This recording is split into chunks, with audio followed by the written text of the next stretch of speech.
let's get this baby. Alright, so let's get this baby up and mounted.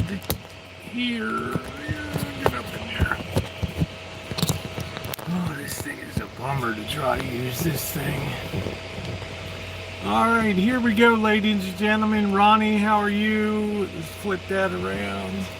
We got another crispy one today. I think it's about 90 degrees. Probably a little cooler than Hades, I would say. What did we do with the keys? There they are. I think we got a really interesting show today, everybody. And yeah, this is prompted by, I have a couple Gmails that came in here. And I think this is going to be an interesting program today, because we're going to turn the spotlight on something a lot of people don't like to talk about in the world, and that is the diminishing belief in the demonic, evil influence, as well as collapsed belief in hells and eternal destiny. It's going to be an interesting one today. Hello, Lisa. How are you? And I want to thank Frank for the idea about this. That's not his YouTube name, but I think that it was a great idea to talk about this a little bit today in light of the execution of Charlie Kirk, because it was so seemingly pointless in the end of it. You know, unintended consequences have caused a dramatic surge in party changes, affiliation change, surge in Republican voting rolls. So it's had an unintended consequence in that regard. What few people aren't focusing on is how rapidly this 22-year-old kid was radicalized to the point of being a kid. And there's a lot of postings online of this kid opening a letter, earning a scholarship to this university in Utah, worth about $30,000, a 4-year scholarship for him. How do you go from that, basically a good, happy, decent kid from a conservative Mormon family, and as we know, the Mormons have very strong family bonds, very strong unity of belief. So Frank wanted to know, given this, and he sent me the video of the kid opening his letter to getting awarded his scholarship. He said, how does a kid go this much off the rails in such a short period of time? And then I said to him, I replied, even bigger question is, why do so many young people today become so radicalized in colleges and universities? What is it that goes on? So these are interesting topics today. He particularly wanted to address it from the point of the demonic and the influences that nobody's talking about. And I think that we should today. It was an assassination. Yes, it was an assassination. What's up, Plastics? Let me get my coffee. We'll be underway.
I'm back. Plus, I got a little feedback. I get a little bit of another. I get nasty grams every day. I get tons of adoring fan mail, but I do get the nasty grams. But sometimes, and I think today's nasty gram, and I'm not going to disclose names or anything like that. It's not who I am. I'll read it. But oftentimes, when it comes to areas of dispute, and this particularly when it has to do with Israel and Palestine and what's going on in the Middle East, and in no way, shape, or form am I happy about what's going on over in Palestine. There are people suffering, and that's never a good thing.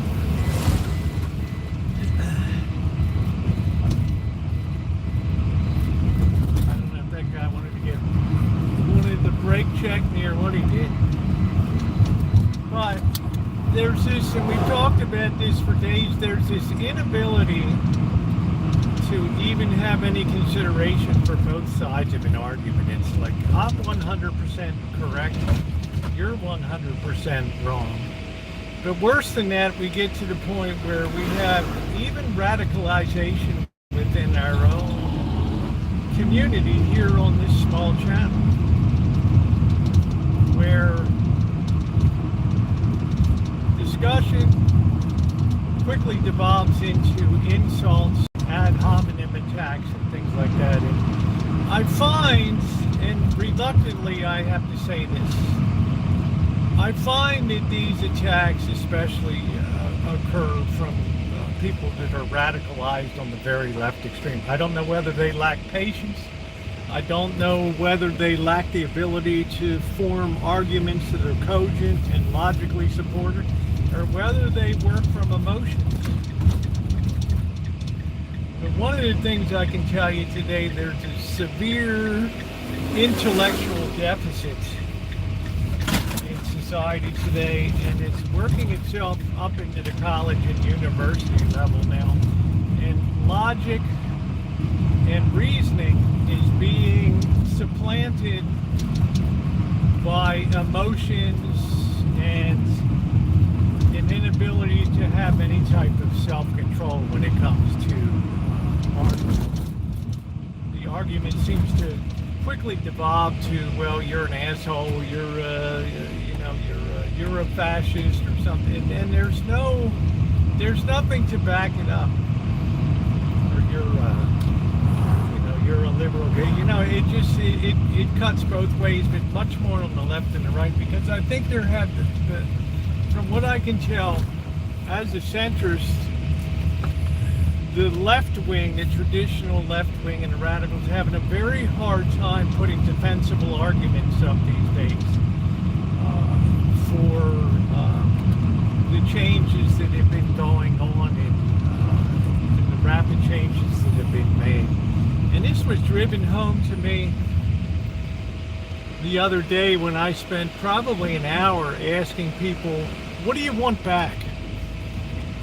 If you're on the left, what is it that you seek a return to? What is it that you think is critically missing and being taken away from our nation today? And what do you want to see restored? Because in my opinion, and this is just my opinion, we have gone so far afield in allowing free speech, which of course is ensconced in our Constitution, to the point that we've allowed that to bleed over to, if not just verbal assaults, also physical assaults to the point that somebody can be shot now. And I've never gotten an answer to that. I've never gotten a single answer. Just saying I want a more peaceful society. I want a society where people get along. That's not, no. Everybody hopes for that. Everybody hopes for that. I'd like to specifically understand what's been taken away from people It's a war between good and evil. We're going to get into that today. Hey, She, thank you very much. A lot of people enjoy them. They're not going to be really till the second week of October, so I'm doing a very fast trip in the 28th, 3 or 4 night appearance, and then back to the Rancho. And then a week later, I will be down to spend an extended period of time in Las Vegas. I'll be back again in November to do a week to wrap up the fundraiser for the month of November.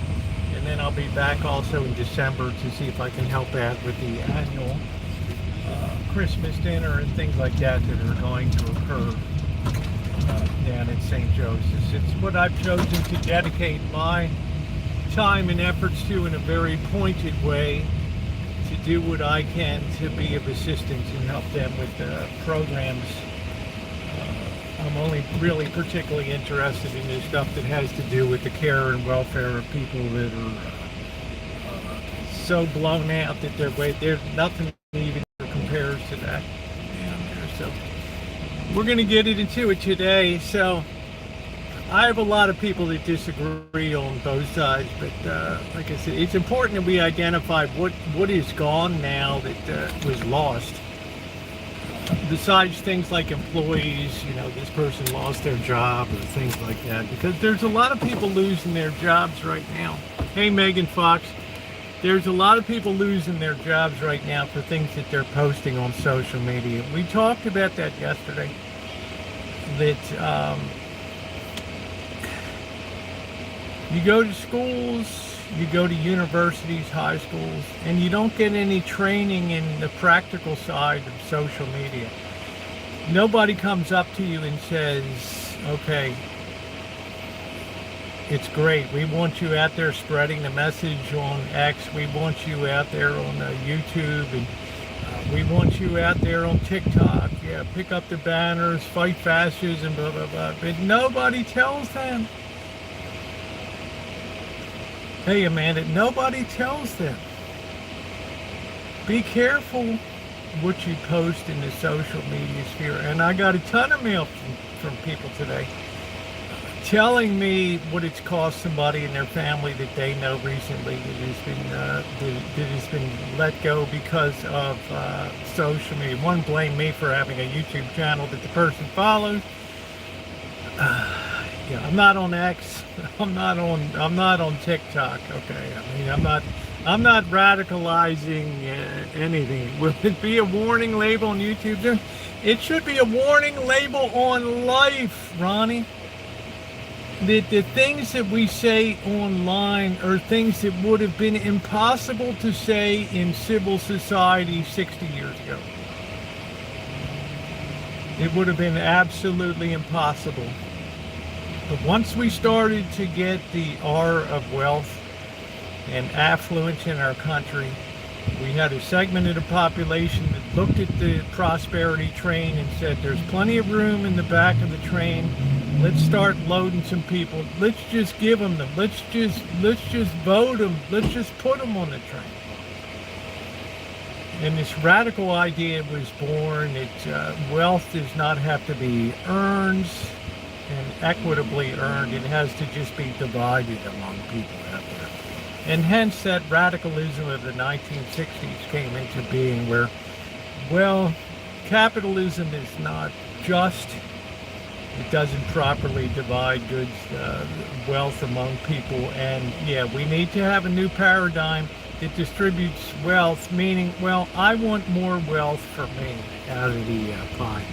My mom was a Democrat, yeah, a lot of people switched. There's some big videos. How you doing, John? How you doing, Jimmy? Ronnie's possessed by the devil. Yeah. How you doing, Jimmy? It's a touchy subject today, Jimmy, but it's a good idea. Because I just finished up a 740-page book. Waiting to hear from a few potential agents about it. It's a very timely book, obviously, with what's going on in the world. But a big part of that was devoted to the demonic and evil in the world today. And I said before, one of the most amazing things to me is when people worried about eternity, our society functioned a lot better. When people were concerned about eternal destinies, will I go to heaven? Will I go to hell? If you're Catholic, the concept of purgatory. Where will I go? Which of those places will I go to? And there was a much more deeper connection to eternity and life beyond this sphere, if you believe it. Now, I got people that subscribe there. Look, I'm not in fairy tale land. I'll come back later when you're cooking. It's fine. The world functioned a lot better. A lot better. And look at now, over the last 60 years, how with diminished belief, emptying churches, empty doctrines that just reinforce people in the things that they want to believe. You know, they no longer go to church to be lifted out of their human condition. They seek out churches that affirm their particular cross to pick up and carry. And that's the things that they want to hear. And in that type of realm, as I covered hundreds of pages in my book, faith loses its uplift. It's the same as if you have no uplift under your wings when you're flying an airplane. You can't get off the ground. You cannot get off the ground. Now, when we have such a lack of concern for that, when so much of Christianity has now been demonized because people want to bring back Christian beliefs to society, we're not here to argue about how you feel about them. We're just saying there's no denying this nation was founded on Christian principles. The real trouble becomes now because we've lost that basis, especially among the younger generations that are feral now and have absolutely despise hearing talk about faith and so much on campuses today. Yeah, it's a pop-up book, that's it. People we go to places of worship. Well, I posted a post, my community post at one church. I think it had 3 people at the service on the weekend. It's like, wow. Right? It's like the statement among people is, we don't need it anymore. We're good to go. I was told that Jesus loves me just the way I am. Well, if he loves you just the way you are, then what's the point of doing anything? Martin Luther ran into the same problem in the earliest days of the Lutheran Revolution, when the churches reopened after the fight about initial doctrines and things. He looked at, and where in the hell is everybody? Why aren't people coming to church? And he railed in the pulpit about that and said, you should at least come in to give thanks to God that you're saved. That people couldn't make the connection. It's like, well,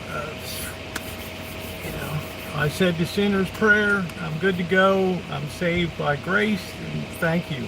This was a great thing for people. Let me say hi to a couple of people. Hey, Eddie, how are you? What happened with Jimmy? Do you think Charlie was sacrificed? I think that there's an element of demonic that we're going to tear into, and I'm the only one that I've ever heard address it on here. Probably because it's so fresh from my book. Before I tear into that, there is a little bit of administrative business to take care of. Hey, Angus Kisses, if I forget to say hi to anybody, please don't hate me. I just missed you. Alan Gentry, how are you? WW, good to see you. Ronnie, good to see you. We talked about Israel and Palestine a little bit. And unfortunately, if you take a middle of the road approach like I do, and even if you tell people that I never supported Zionism, I thought that it was a crucial mistake. If you want to fix blame to what's happening in the world today over in the Middle East, you have to go all the way back to the British, the loss of Turkey in World War I. set that area up for disaster. You have to remember that whole area of the Middle East was the Ottoman Empire. And everybody lived pretty peacefully there. Jerusalem was a quiet backwater town. The only thing that happened, maybe a couple mules would pass through with people once in a while, kick up a little dust. That was about the most exciting thing that happened.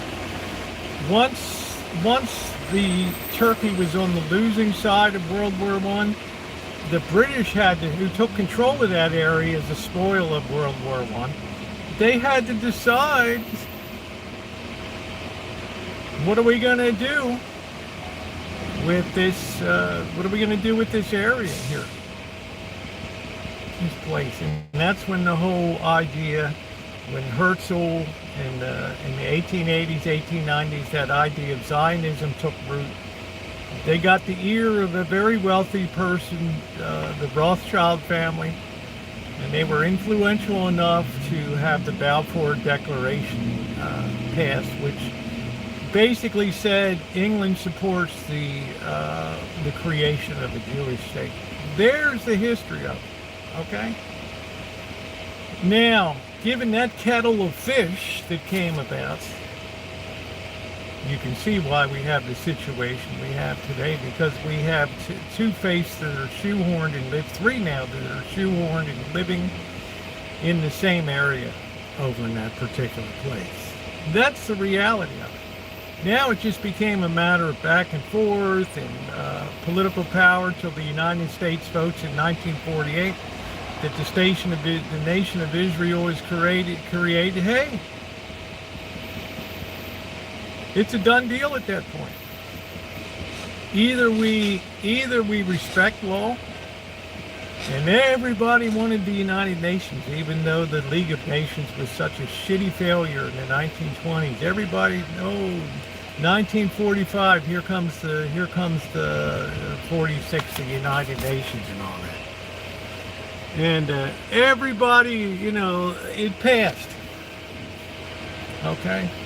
And then we've had constant warring since that time. And it's a shame it's gotten to the point that we have so many people are losing their life, and operations have to be so militarized down there. But they're militarized for a reason, because it's something that has affected the peace for decades now. When there's so many missiles being launched and there's so much ammunition and depots of supplies are stored in those areas. Yeah, looked at it from the Israel side, it's like, yeah, we've got to stop the ability to have people physically firing rockets and jumping up and kidnapping 400 people and killing some member. They finally just decided that's it. Yeah, good to see you, Alan. Yeah, Israel. No, it's the same Van High watch. It's just backwards here. You're seeing the image backwards because it's short. So I've publicly said nobody will find anything of me publicly saying Israel's great and saying the Palestinians should be this or that. I've acknowledged it as a humanitarian tragedy, and I know that's what it is. It's been coming in there. How come you don't talk about that? This is the same guy. Come in under your real name. We don't put. We don't. I'll read your letter in a little bit, Bill. Don't worry. So that's the reality. If nobody's happy about it, but the effect has been, that ripple effect of that has reached far over to the Western world now. Now let's talk about this letter in light of that came yesterday, and you guys can decide yourself who gets amped up and who gets radicalized. Which sides are typically reaching for the guns and the bombs to throw and the poison pens to throw at people? After seeing your stream last night, I was appalled by your delusional opinions. Notice two words in there: delusional and opinion. Right? I can be delusional in your mind, but when I'm speaking opinion, I've got a pretty good degree of cover, don't I? Opinion. And I would bet to the guy who wrote this that I have 10 times the knowledge, because you can hardly even spell. I'll bet I have 10 times the historical knowledge you have, and I'll bet something happened within your family to radicalize you. Okay? Hence you ended up where you ended up.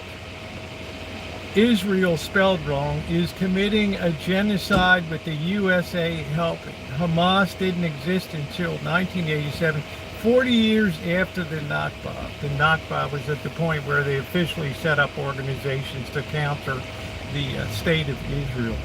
Now remember, they lost multiple battles when Arab nations attacked and got behind the Palestinians. They lost all of those. They lost all of those engagements and lost a lot of land. What if somebody told you to leave your house because God said it's my land? Netanyahu and Trump should be in prison, but you support criminals.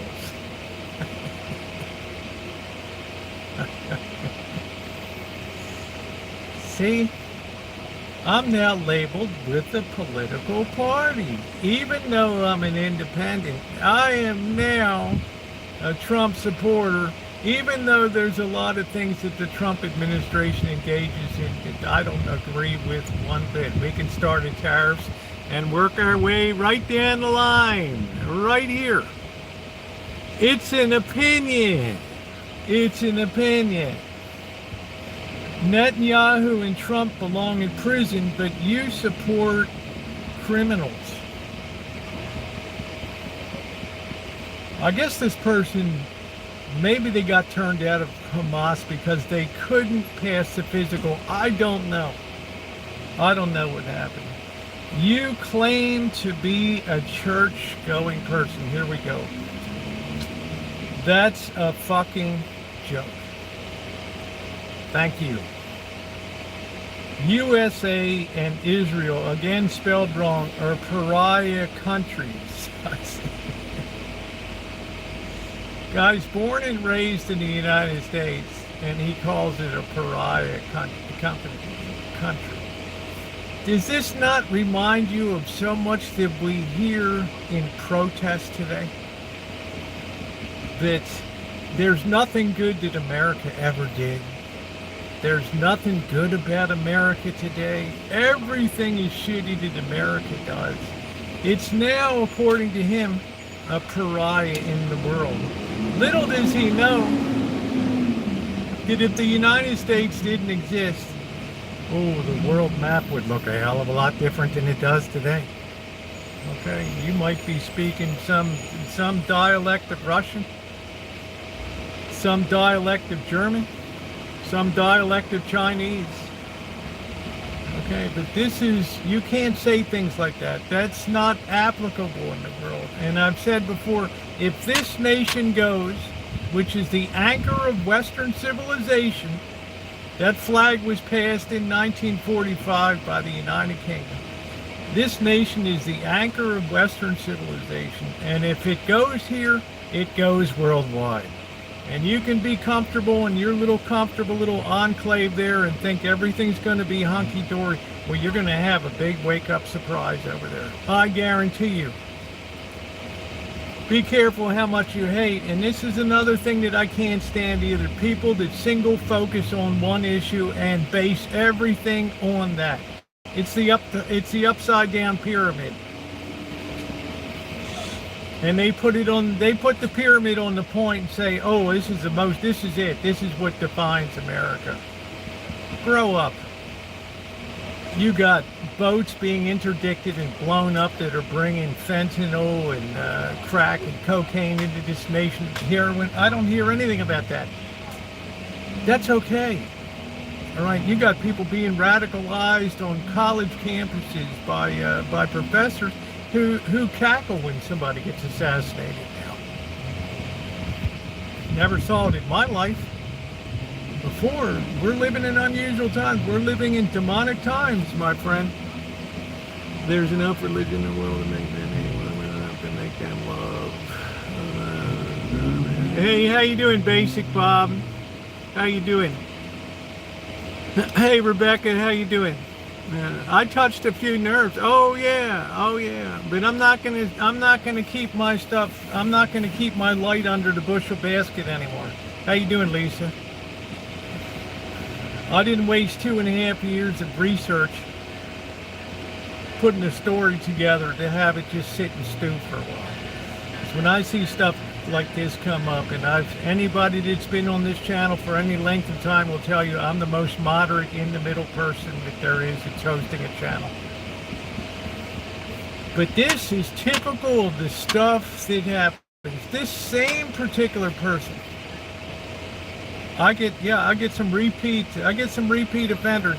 He wrote me last week and said, "You're a real RFK lover." And I thought to myself, when has anybody in here ever heard me say anything about RFK except get more nutrition into our food programs for school? What have I ever said about that I'm on board with RFK? I replied back, I never got an answer to that. Never got an answer to that. Never got an apology. Never had say, "Oh, I'm sorry, I misheard."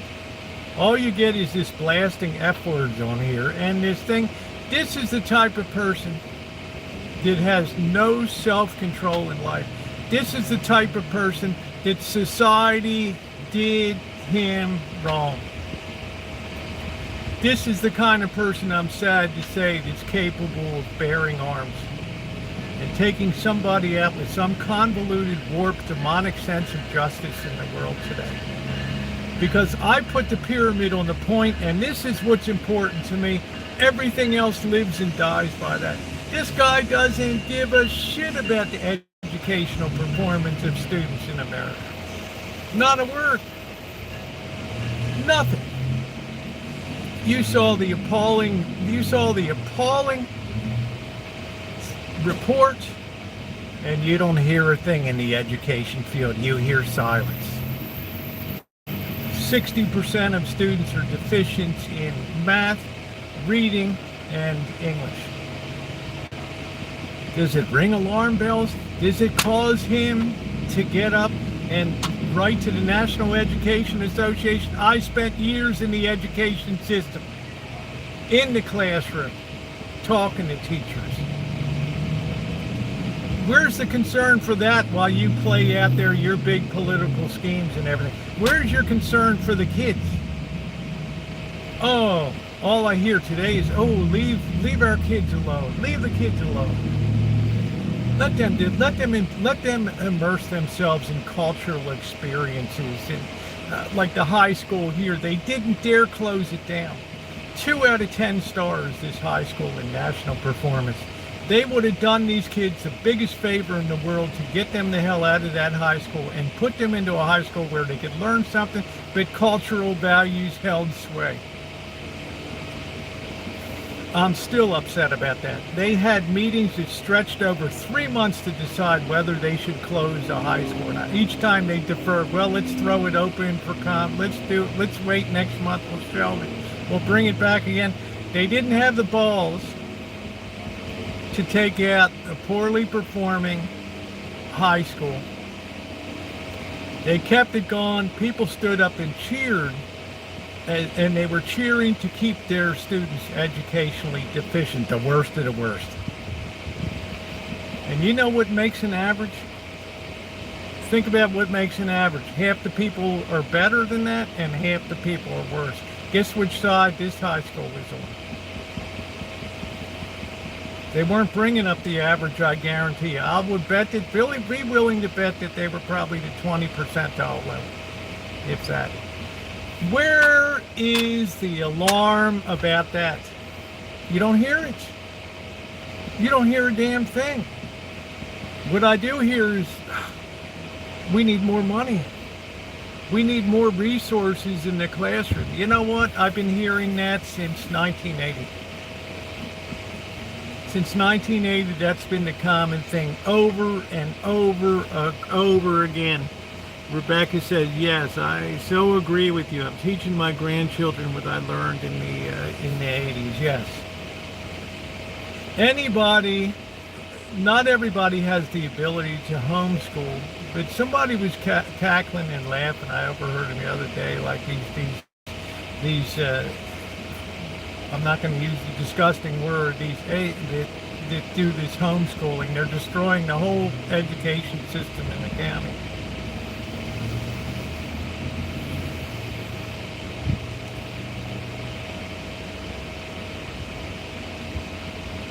The thought never crossed their minds. The thought never crossed their mind that this might be a parent that was not happy with the educational system and thought that she could do a better job educating her children. She was the problem, not the schools, not the parenting. It was these people that were homeschooling their kids that were the problem. I would never know how to that all the Marxists are just saying hi to each other. Gone. Get over it. What happened to the lottery? Yeah, the lottery. I don't know. It all went to pensions. It all went to salaries. Okay. That's what the thrust is. It wasn't when I was a kid. Teaching was an avocation you got into and you knew it wasn't going to pay well. But when a family started to get destroyed in the 60s and the 70s, oh boy, now all of a sudden teaching had to be a remunerative profession. Well, because the cost of living went up. Yeah, because we formed so many new and novel households that we stressed the resources. And remember, folks, the average home in 1929 was 1,000 square feet. It's 2,400 square feet today. Do we ask a little more out of society? Yeah. You claim to be a church-going person. That's a fucking joke. USA and Israel are pariah countries.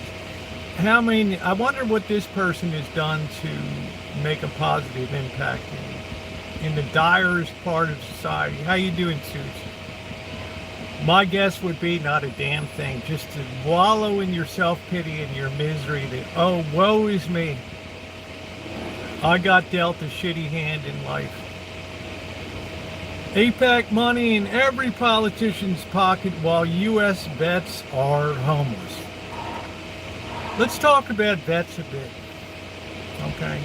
He's got some stylized idea about veterans, and I know I happen to have the foremost veteran, most decorated military veteran in California in my chat, Alan Gentry. We do a lot for veterans here, right? We have, even when you go down in Las Vegas, there's hotels that are specifically set up for vets. But there comes a point where you're not responsible for everything of every aspect of that person's life because they served in the military. I'm sorry. I'm sorry. I would say the same thing to my son-in-law and my daughter who are in active military service now. I would be offended if they said, well, you have to buy my housing and everything. You have to house me and everything else now. No, they're compensated for their work. So there comes a point where, hey, lurker, you have to take some personal responsibility. Right? There's a point where you have to be responsible for yourself. It's almost like you could fill in the bank, APEC money in every politician's pocket while homeless are on the street, while the drug addicts are on the street, while the uneducated are on the street, while the radicals or the smash and grab, the thieves on it. Fill in the blank. In no sense do I hear any sense of personal responsibility. Zero. Zero. Now we get to the good parts. Here's where we know he wasn't paying attention to what I was talking about. I thought you were more intelligent. Guess not. That's cool. That doesn't bother me. All right. Let's see what happened. Let's testing 1, 2, 3. Testing 1, 2, 3. Let's see if that came back in again. Let's see if that's working. Oh, sometimes the feed gets a little sketchy over here. Are we back? Okay, good. Sorry about that, everybody. I got no control over that. As I was saying, I've been talking and warning about this stuff for years. Not because I think I have the intellectual capacity to do so, but because I took the time to look into it, put a couple theories together, and put it on paper. Does that claim that I'm claiming I'm correct 100%? No, but I have a theory. And I don't look at Amanda hug and kiss and say, oh, I hate you because I know that you dislike Donald Trump and some of the minions that serve in Congress there. I feel as good about Amanda hug and kiss in this chat as the first time I ever encountered her in here. Because she understands what civil discourse among people is. How you doing, Cherry? But when you get this kind of thing, it what it does. You lost me for a couple minutes. Okay. What this really does, I can back up and just repeat it. He just said the guy flames me at the end. I thought you were more intelligent. Guess not. All empires fall eventually. Now it's America's turn. Can't wait to tell you I told you so. It's almost like you would be happy if that happened. This is what I mean about demonic influences and things in the world that we're going to get into in a couple minutes about Tyler Robinson and how somebody goes from normal kid celebrating a 4-year scholarship, Mormon kid, good family, it goes to taking his grandfather's rifle with a very good scope and takes out Charlie Kirk. How do you cover that chasm of place? But this is the thing, this is what I tell you. We have people in this country that cheer for the demise of this nation. They're beyond, understand what I'm saying? They're beyond, I want to change the politics of the nation. I want to work hard and canvass and get people elected. Okay, we get frustrated. Okay, he didn't win this time. Maybe he'll win next time. Maybe the weather vane will turn a little bit. This is the demise of a nation. Nowhere in the recorded history of these United States has any group of people ever wished for the demise of this nation. They've wished to correct it. They've wished to have people elected on the other side that can counterbalance and trust and believe that time will be coming in this nation. So if you're a little unhappy now about the way things that are going, just stick around a little bit. I've been around a hell of a lot of years, and I know I've seen the pendulum swing a hell of a lot. I saw when Obama was reelected, the Republican will never get elected again. Things switch back and forth, but nobody has ever wished ill on this nation. It's anarchy. In 1920. September, I think it was September of 1920, a wagon full of dynamite pulled in front of the New York Stock Exchange, horse-drawn carriage, loaded with tons of dynamite. That cart was set off and exploded. 30 people were killed, 200 people were injured. If you go to New York City today, you will see pock marks in the building of the J.P. Morgan headquarters where shrapnel went into the foundation stones. Radicalism is on the rise in this nation. And this is what I want to warn people about for your own self-protection. These things happen. And it doesn't even have to be people that are terrorists from overseas now. It can be domestic people. That their minds get taken over. They become agents of the devil. They fall under the influence. How does a kid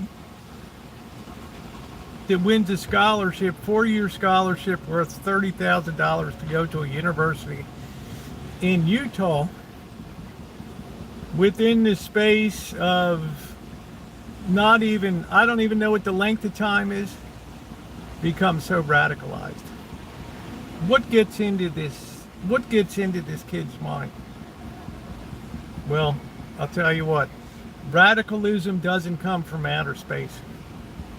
It comes from the people that you associate with. You start to converse with people. You take on the opinions of people. And there's people in this country and in this world, many of them, that I believe that are demonically possessed. And I've always thought, and you might have never connected the dots before, but here's something to think about when you think about personal pronouns and how that went off the rails in the last 5 years or so. Think about people that refer to themselves as they and them and me. I don't care what you refer to yourself as. I just connect the dots and say, where's the only time in recorded literature that we've ever had somebody to declare themselves a multiple being? It was in the Bible when Jesus confronted the demoniac. And the demoniac said, whoa, why are you here? What are you doing here? And the Lord asked him, who are you? And he said, we are legion, for we are many.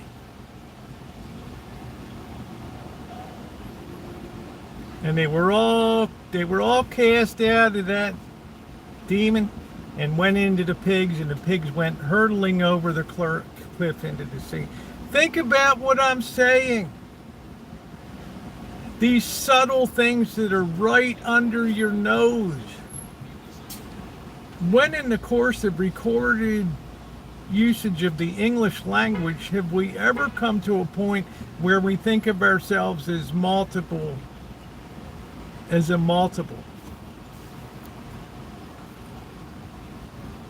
These are the things that you've probably never heard before. That now you think to yourself,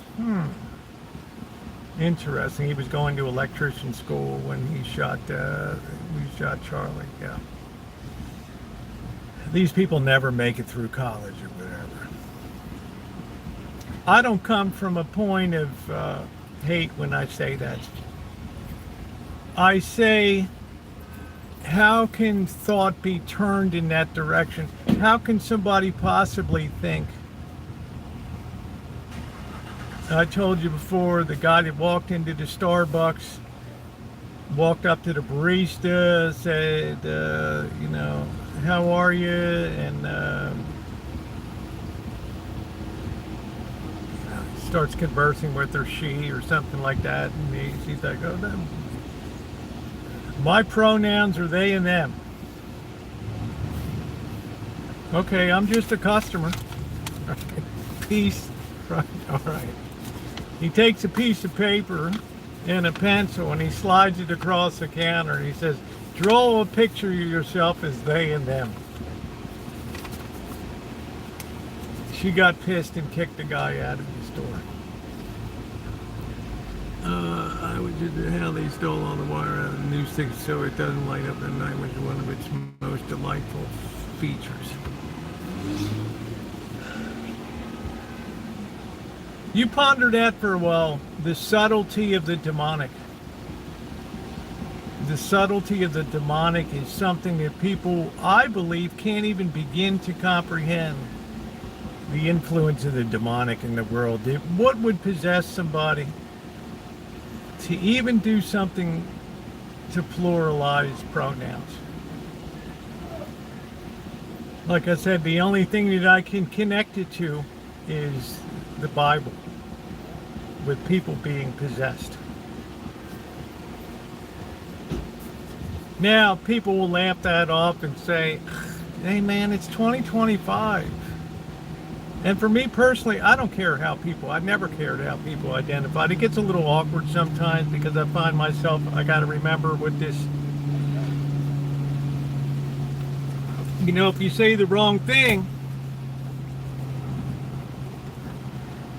you know, then you can be publicly scourged. And one of the things that the demonic does, the main goal of it, if you look at the word demonic, you look at the word diabolic,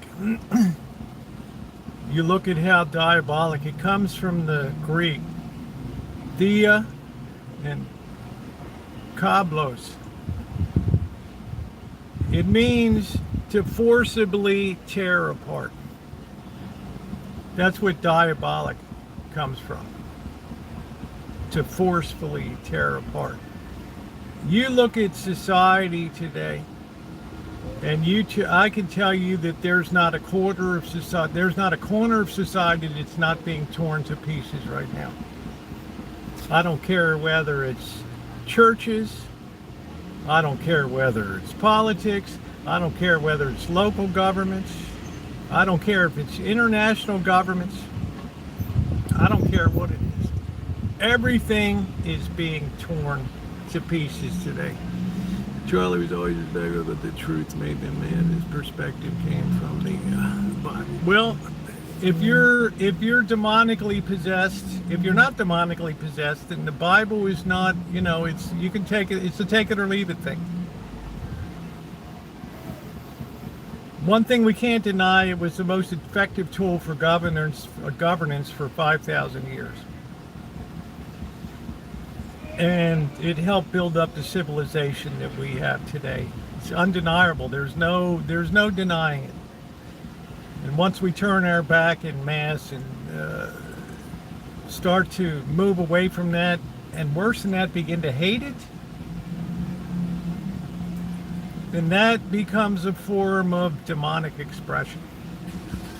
In other words, you don't have to accept it, but when you hate it, there's something coming out there. Please hit the thumbs up if you haven't done so yet. It is appreciated very much. Thank you very much. Do you mind me? Of course I do, Tommy.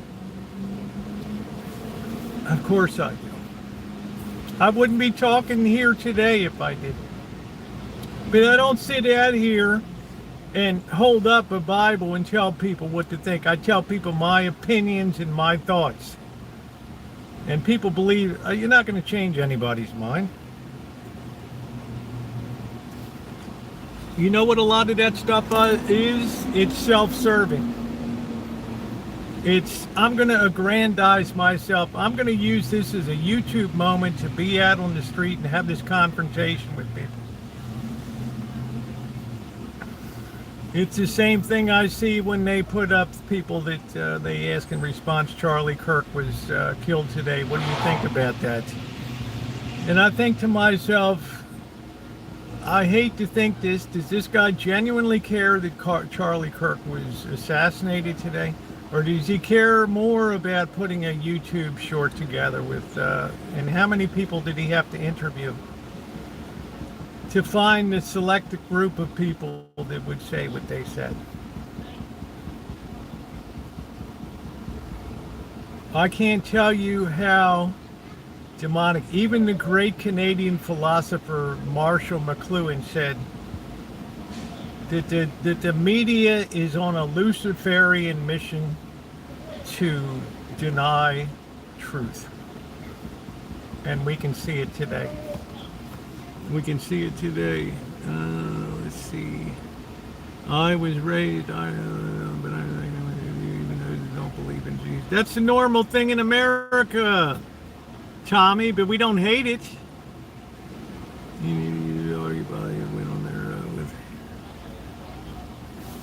I'm trying to get you to see some markers here that make this very unusual time. That people, no matter how much they disagreed over the decades and the centuries, they never questioned the idea of whether it was good or bad.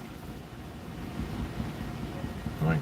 It was the same as like the Judaism. Is it good or bad? You know, it's just a religion. Christianity, is it good or bad? It's a religion. You believe it or you don't. But it's unprecedented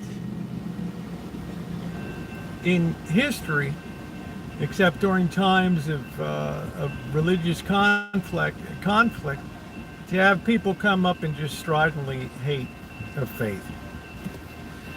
Tell you then Saint Eugene, yeah, I think that too, Maxwell Smart.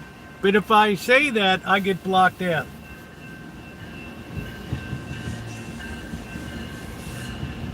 And I think to myself, wow, you're like a whole layer deeper of evil. We got a much deeper problem here than the assassination of Charlie Kirk. We have people that go to the derivative of that now and use that for making money, for importance, for content.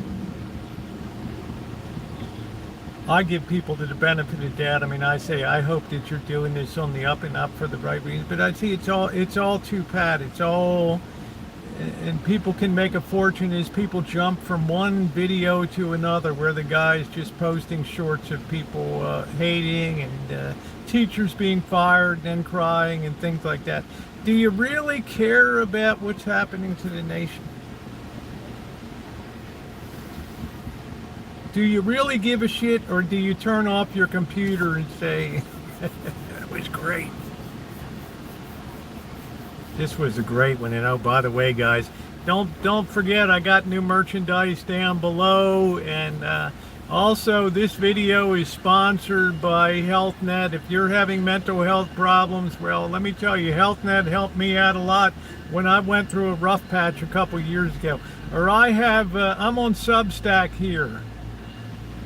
And if you subscribe to my Substack, and I think to myself, man, I can't stand what's happened to a site like YouTube. It used to just be for fun videos, and now even that's been corrupted and turned into a place for advocacy and for making a buck off of the misery of others. But this is it. I'm having write you a long letter right now. The Devil's Workshop at play that. Hey, Amwell, how you doing? Oh, I know they're Satanists. I know. I mean, when you're an atheist, you're automatically in a situation where you're at odds immediately. You're in a situation where you now have to substitute human values for those which were handed through the Ten Commandments and through the New Testament, and it's a tall order. And I've never said that an atheist is a bad person, but I'm saying you're automatically outside of the boat. And you're left with the enormous task of trying to build something that other people are going to assent to, and it's impossible. Absolutely impossible. Therefore, atheism becomes something that has to be taught. You have to be carefully groomed into it. It doesn't come naturally to people. This is why I believe the universe was created. So you stand outside on your back deck on a where there's no light around, and you look up at the sky and you just say, wow. Wow, this just happened by accident. Lucky for me, right? Wow. things are calculated so you have a natural sense of an order of things, and the things aren't just chance and random and things like that. It's the same crap day after day. How you doing, Kelly?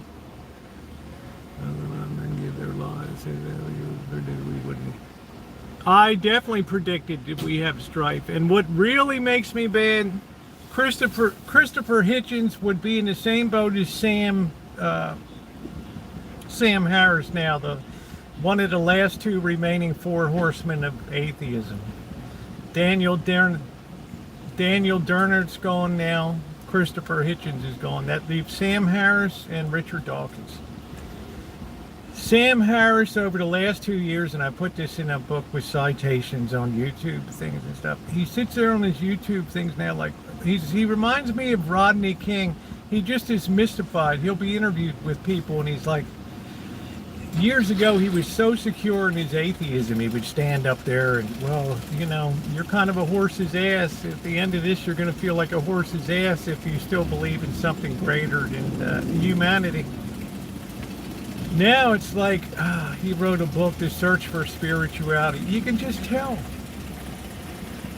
that you come around and you realize that, no, there must be some defining order in life. And what would Christopher Hitchens say?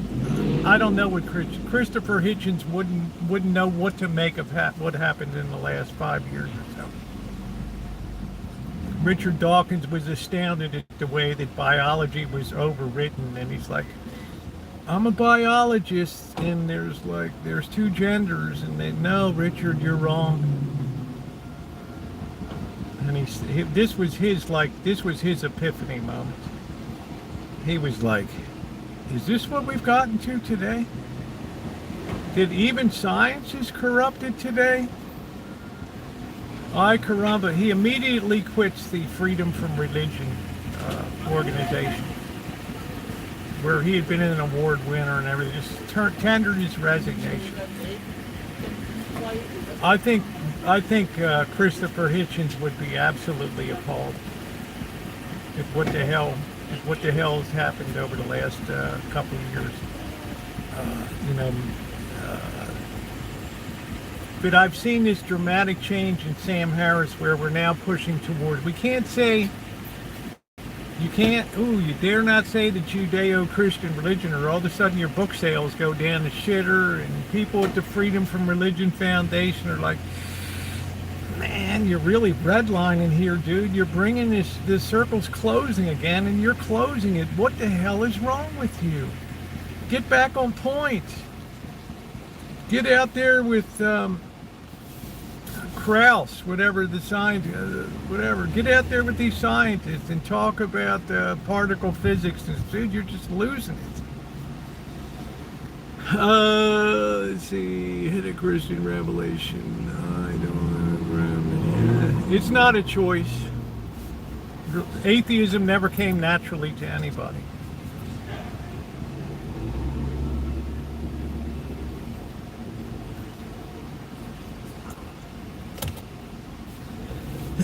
It takes very careful work. It takes just the absence of principles to instill atheism. We did that in 1963 when the Supreme Court ruled in Curlette that there'll be no Bible readings in school.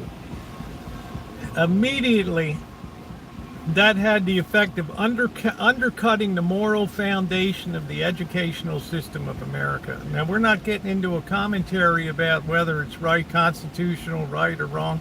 Obviously, the Constitution says there'll be no state-mandated religion. But from there, it becomes a little fuzzy beyond that. One thing we can't deny is that America was founded and built up on Christian principles, as was Western civilization. When you strip that moral formation out of the classroom, you replace it with humanist values. And humans never agree on anything. No commonality of values whatsoever. We can't even agree what's murder these days. And I think you know what I'm talking about.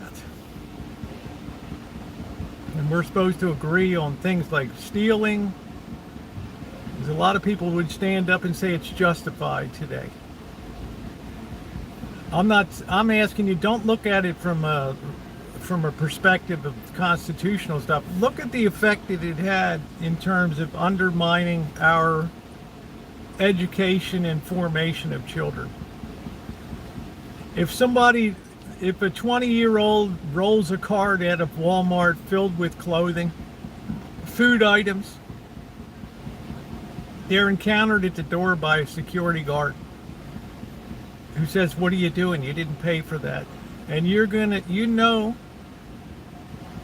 and I've seen it in person when I've been shopping, they're going to stand there and say, "What's the problem? I want it, I like it, I take it. Now try to stop me." This sense that and you know that they're exactly telling the truth as they know it, that there's nothing wrong with that act. Nothing whatsoever wrong with that act. And if you're not subscribed, subscribe and hit that bell for all notifications. They have no moral formation, and you can say rich and poor, but poor was morally formed as rich back in the day. When you lose that foundation and you have atheism by default in schools, it only takes 1 or 2 generations, as we see today, to have a feral society where the concern about eternal life, where the concern about eternal damnation, where the concern about right and wrong just goes out the window. This, I tell you, when you carefully, and I've said it before,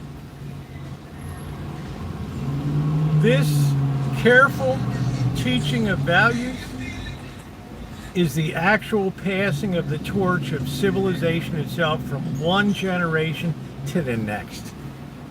It takes work. It takes discussion and teaching to say, no, it's not right to leave out of that store with a cart full of stolen merchandise, because it has a ripple effect on everybody else. Well, what is the ripple effect? Well, other people have to pay more for that. The store has to spend money on security, which means that they have to charge more for the things that you buy. Oh,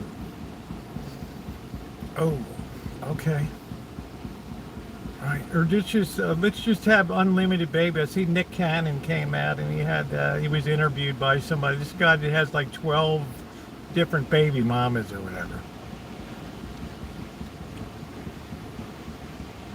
And of course, psychology entered into it. That's a whole nother discussion. Psychology entered into it. He was diagnosed with a narcissistic personality, and well, everything was good at that point. It's like when we let psychology take over from morality, this society just went down the shitter.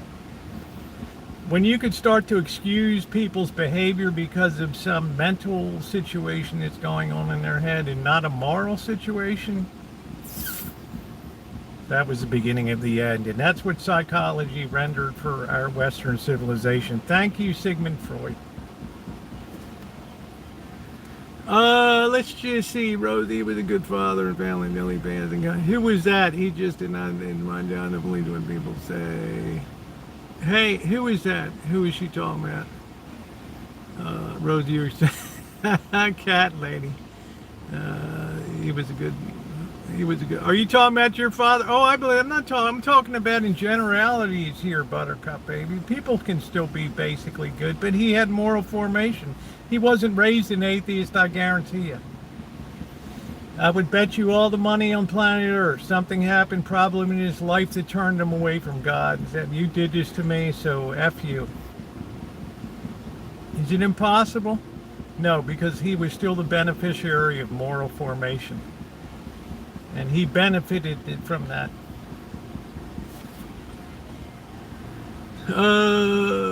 The atheist neighbor, okay. Going to the level of thing. Yes, exactly, Brenda. It's become a big splainer. This is why in my book I talk about psychology's the real opium of the masses today. It has so many people bamboozled with so many excuses to forgive and justify bad behavior is beyond belief. And think about this too. Psychology can never be built upon like a science. In other words, we discovered something factual. Now we discover something else is factual. We can put the block on top of that. Something else is factual. We can build up the science. All that psychologists can do is lay additional blocks side by side and say, here's the new theory of the day. Before, what was it, 2012, the American Psychological Association considered gender issues as a mental affliction. Then suddenly they decided it was not. I don't speak. I went through 12 years of it myself. I have a lot of knowledge and a lot of inside thinking and a lot of insight to it that nobody will ever be able to take away from me. But this is the problem with psychology, that it follows and justifies human behavior. It becomes like the huge apologist for the way people behave in society. Therefore, it has very demonic roots to it. It doesn't uplift people. It turns them away from God, and it turns them towards, nobody ever gets cured. They just get on medication to sustain. Trump family, the biggest shopping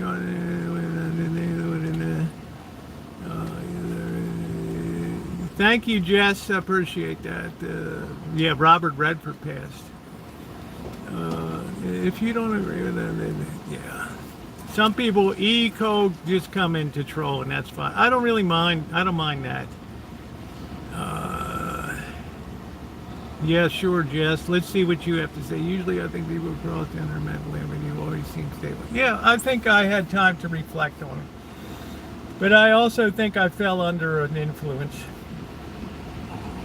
And, I admit that.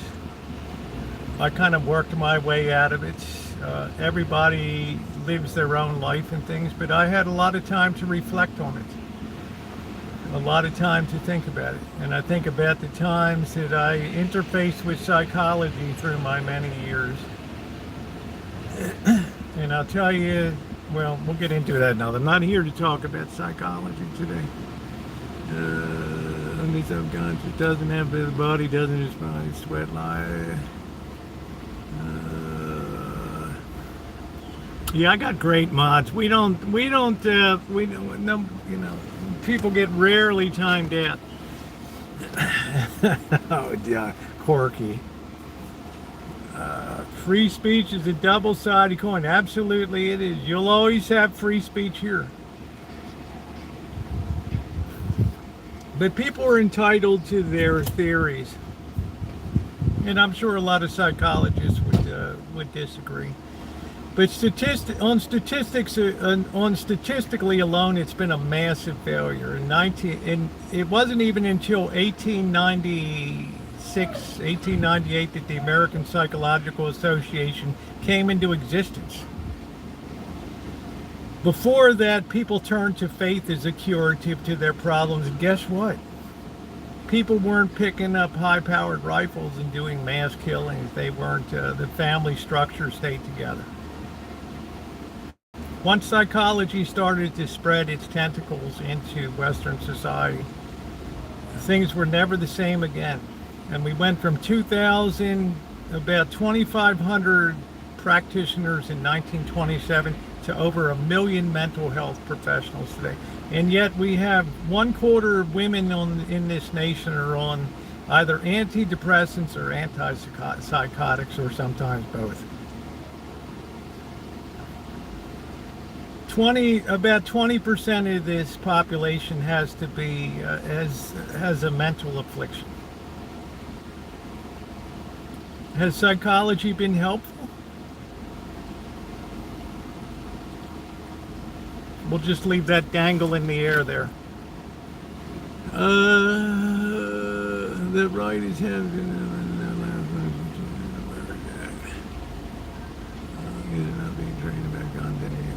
toy.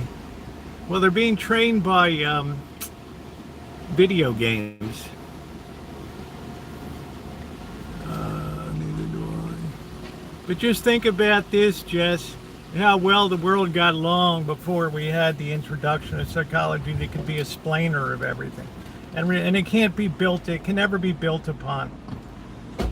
There's never one theory of psychology that's ever held up except reward, punishment. That's it. That was William James, 1876.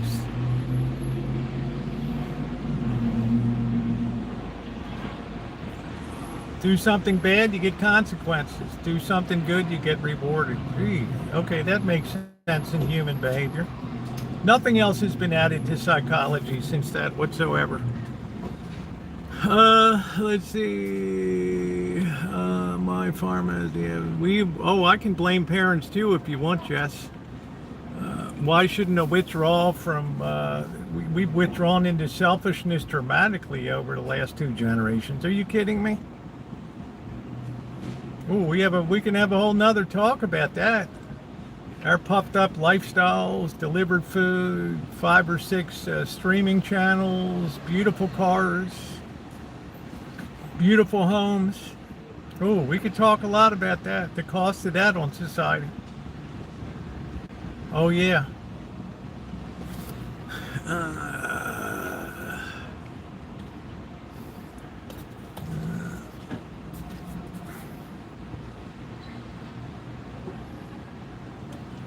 Starts at homes, and look at our homes today.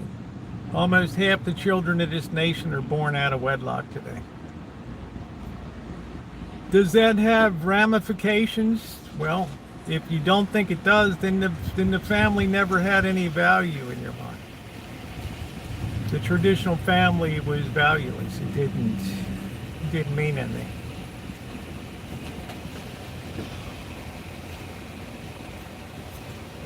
Hey, WW wants #1 chatter status here. Shit. Corky, do you have an alt account or something? You got a sock account that's in there? Alter ego of Corky. Corky sock accounts.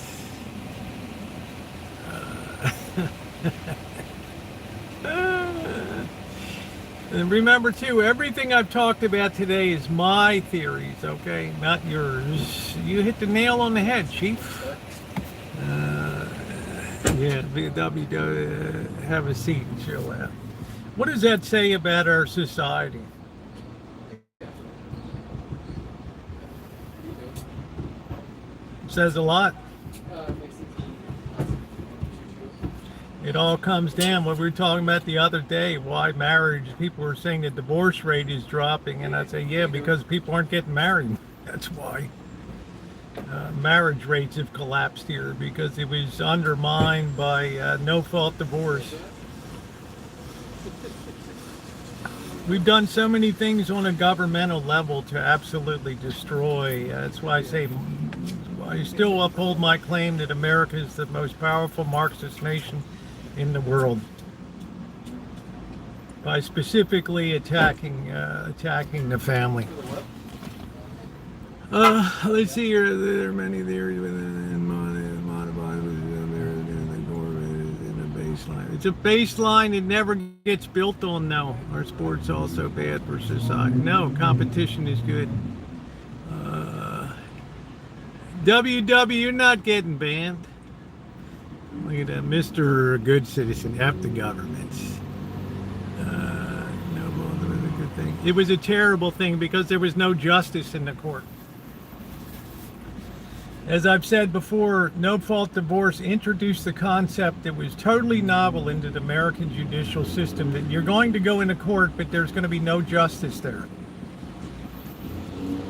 In other words, we're not going to go in there and find fault about who did what, and affix blame accordingly, and affix punishment to them.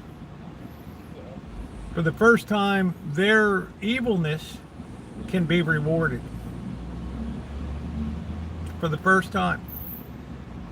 because that judge is not going to care about right or wrong, who did what or whatever, who's responsible. He's just going to have a division of assets. What that does is immediately undermine marriage as an institution, and it makes it unjust, which is totally counter to American principles of jurisprudence and everything of judicial proceedings. Couple gets married, has 2 or 3 kids. Women initiate 80% of the divorces in this nation.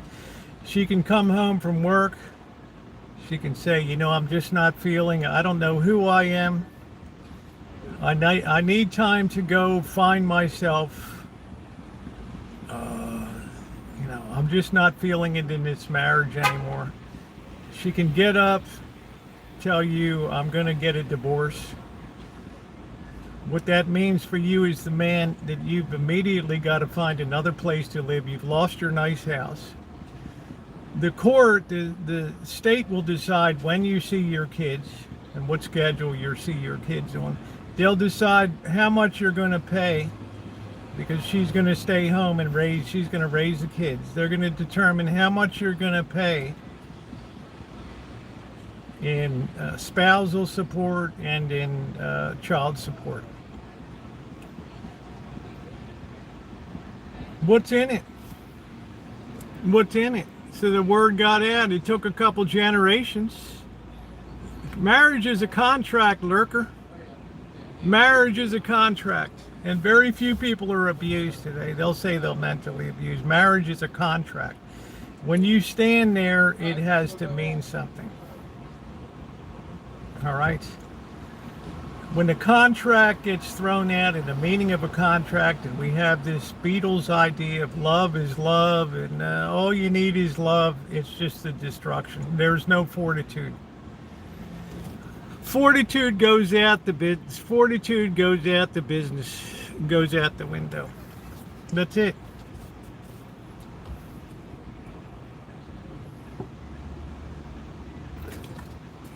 That's it. Oh, WW. I'm watching your band finger on the train, a left-leaning Soros judge. Why would he go free today? Because of mental capacity? The guy you killed, the guy that killed, well, how it is now is a consequence of our judicial system. It's American. It's a failing of the justice system. It's the only court in the United States that doesn't care about justice. And you see the results, what we get. Buttercup is not a troll, WW. Watch out. They're both in Ms. Yeah, I'm not surprised about that. What's going on, Naomi?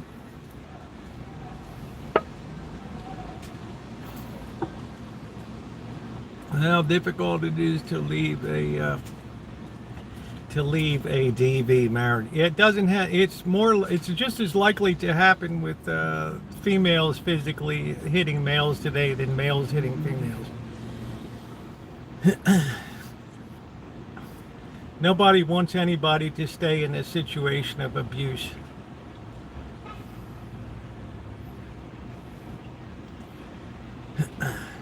Nobody advocates for that. We're talking about the other 90% of the cases.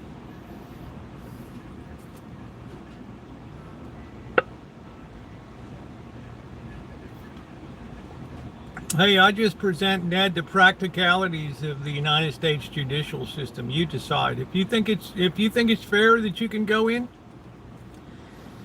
and have a court that doesn't care about justice, hey, that's cool. You see what we got today. We got a system where people were staying away in droves from marriage, and families are suffering for it.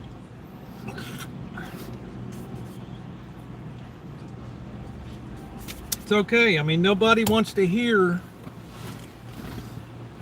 I think it's abuse. Yes, but those are a very small amount of the cases that take place today. Most of the cases are irreconcilable differences. Okay. So you wonder why assets get stretched so far today and why the cost of living is so damn high.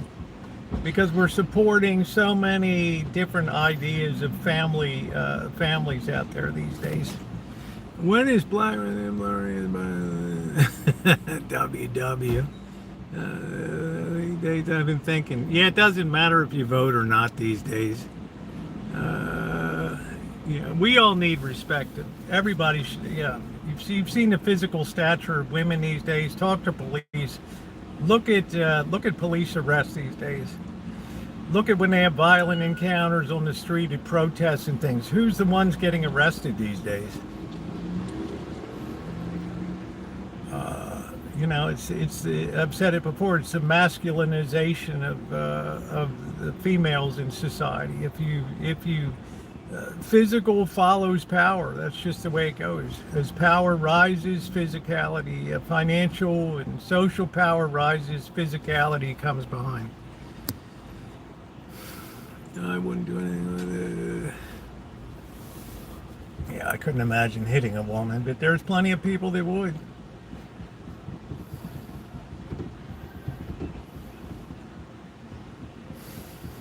Listen to our rap music today if you want a real eye-opener about what a lot of the young think about women today. You better listen to some of that booty shaking magic. Talk to Nick Cannon about that.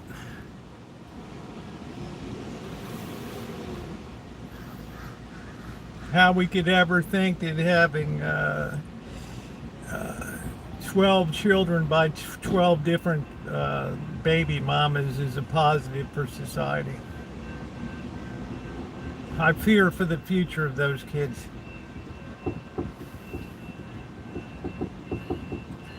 This is how deranged our society's become today.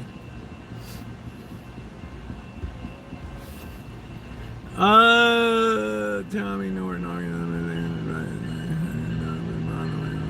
was just the rest of the world just kind of damn zombie. Nick Cannon's a wholesome guy in his career. Isn't that amazing? How far our society has changed in 60 years. What we hold up as virtuous. It's absolutely astounding. It's almost mind-blowing, and they came out and psychology rode to his rescue.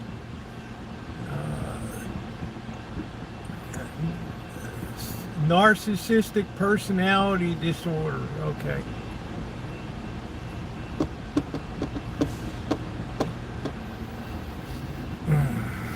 All right. Crapping kids out to be subsidized by the state. You're right in time, Kath. No, I think he's paid. I mean, there's support there, but there's more than just financial support. There's emotional support and nurturing too. I say the same thing about Elon Musk. Don't hold yourself up as some paragon of virtue. Yeah, you can live your life the way you want, but don't get up there and moralize about other things.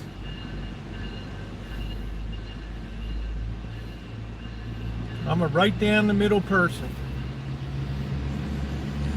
Even like PG-14 in rap.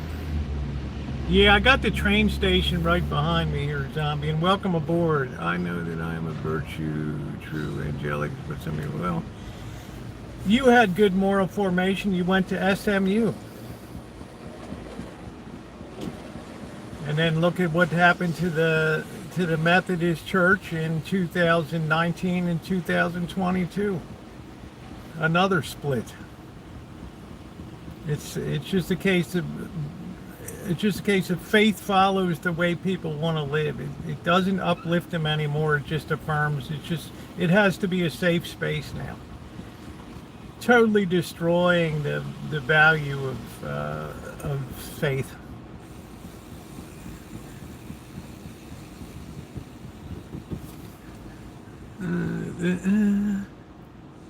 The music they produce today, abusing spouse, it's awful. I cannot believe today's music, and we're supposed to be, we had the feminist revolution. And take it easy, Lurker. I'm not going to be hating on women.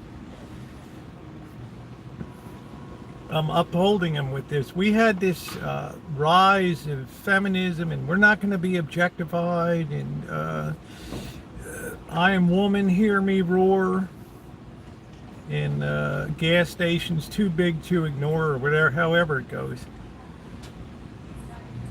And now when you listen to the music today and you look at a lot of these young women, and you're like, what the hell happened? Why do you allow them to, you know, why aren't you protesting outside of Sony Music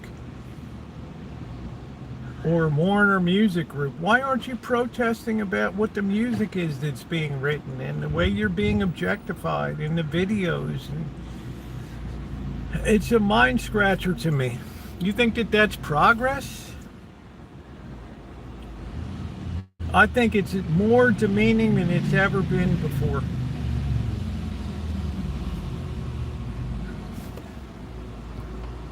Bill Gates has the God complex. Yeah, it all starts at home.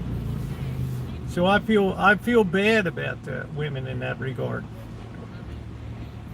I feel like they deserve better than that. So how can you have a positive, if you're growing up, how can you have a positive idea of what a woman is when it's all about the bouncing the booty and yeah, shake that thing, and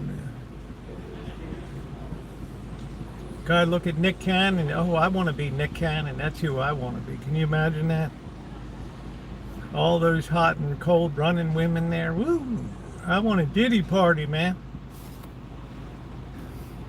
Women are getting more, yes, they're getting much more alpha, that's exactly correct. Hey AJ, physicality follows power. The size of the physical size of women has increased dramatically over the last 60 years, dramatically.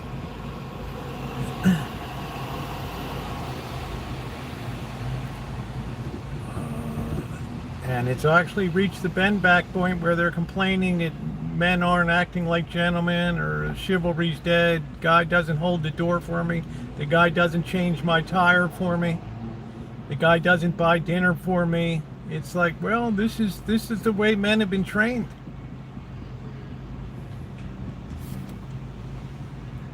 You didn't like the stricter anymore. Now they're more friends, and yeah. The train went through the Santa Rosa. I need a place to rent. We stand up for the moment that men don't like it. Nobody's complaining about standing up. I'm telling you, changes in society, Lurker, that have deformed society. Can't you see it out there? What do you think we're talking about on these streams? What do you think's happening on the streets? You don't think there's a lack of moral formation? How is Nick Cannon's kid supposed to get that?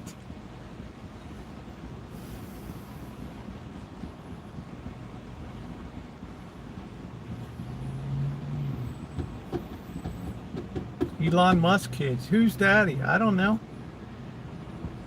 You sure that's my dad? Is it my month? Is it my week out of 8 to have time with dad? My daughter told me the other day that she was thankful that I raised her the way, and the other friends she ran with, she didn't like that me too much, but she understands.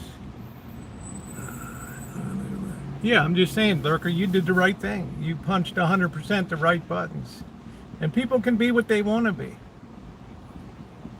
And I'm saying, but there's a certain nature to a woman, and there's a certain nature to a man, and you start tampering with that nature, and you let society as a whole take the wheel. You're going to have a lot of women that come along, and a lot of men that feel like they no longer have a free choice. Society's dictating to them what they have to do and the way they have to be. Oh, you got to be successful. You got to get out there and build a career and be a strong, independent woman. Some women by nature are designed to be nurturing and loving and caring and want to take care.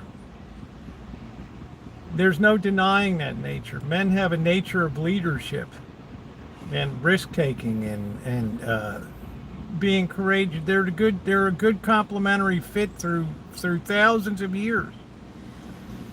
Just because we come along in 60 years and upend that traditional nature and try to reprogram a traditional nature into genders does not mean that people are going to be happy with that. Why are so many young women depressed today and on antidepressants? School-age kids. Because they feel like they don't have a choice anymore. Society dictates what they're going to be, and they're like, no, I just want to be a nurturing. I'd like to be a mom.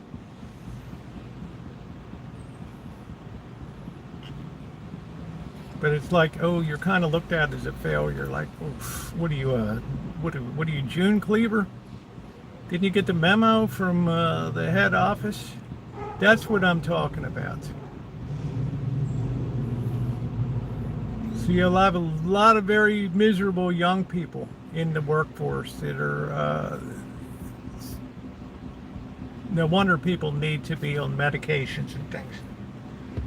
Because they're a square peg trying to go into a round hole. Let's see. I grew up in the 90s where our school teachers were all there, and I was in adult world. That's not common, so our views were being decent, kind humans. That's really nice, Zombie. That's nice. The kids don't even have a choice. Yeah, we've mucked up society today. We're trying to fit this unnatural grid on it, this unnatural paradigm, and people are starting to rebel against that. Not everybody, just enough that it's starting to upset the paradigm. And social media has been a beautiful outlet for that, because men don't vent their feelings on, they don't put their emotions on blast. Young women do, and it's cost a lot of them their jobs recently with this Charlie Kirk thing, because they're used to just firing away without consequences, but they put their emotions on blast. Spend some time in these younger people's shorts in these videos, and you're going to be shocked about what people are talking about today. How many people are depressed young people?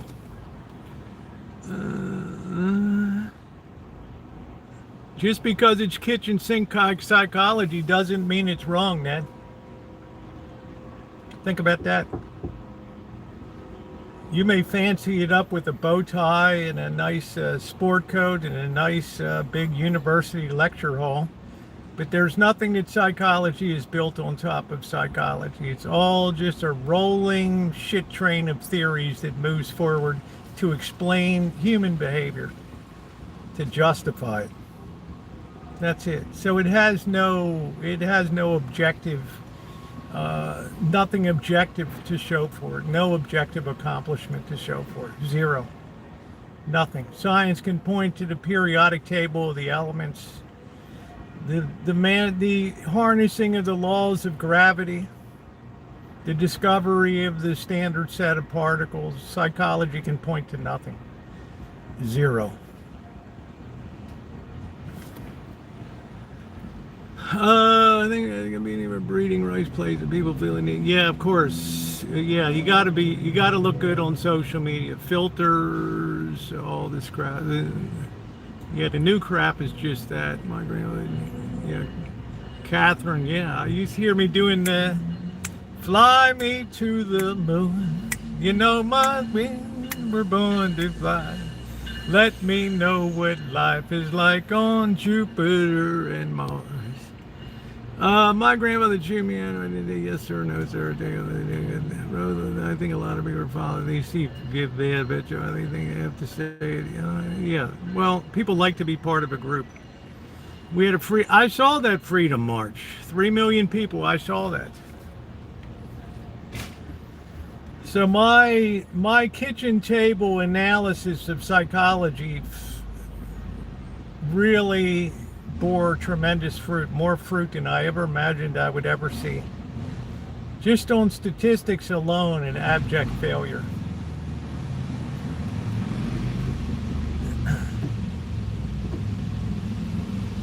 And what did it replace? I'll let you fill in the blank on that.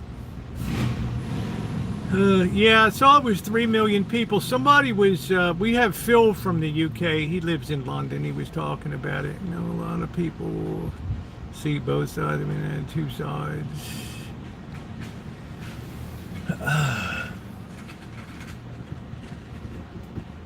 What a great discussion today.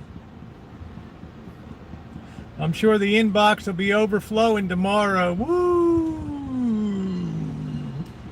I'm gonna smash your head in. Oh boy.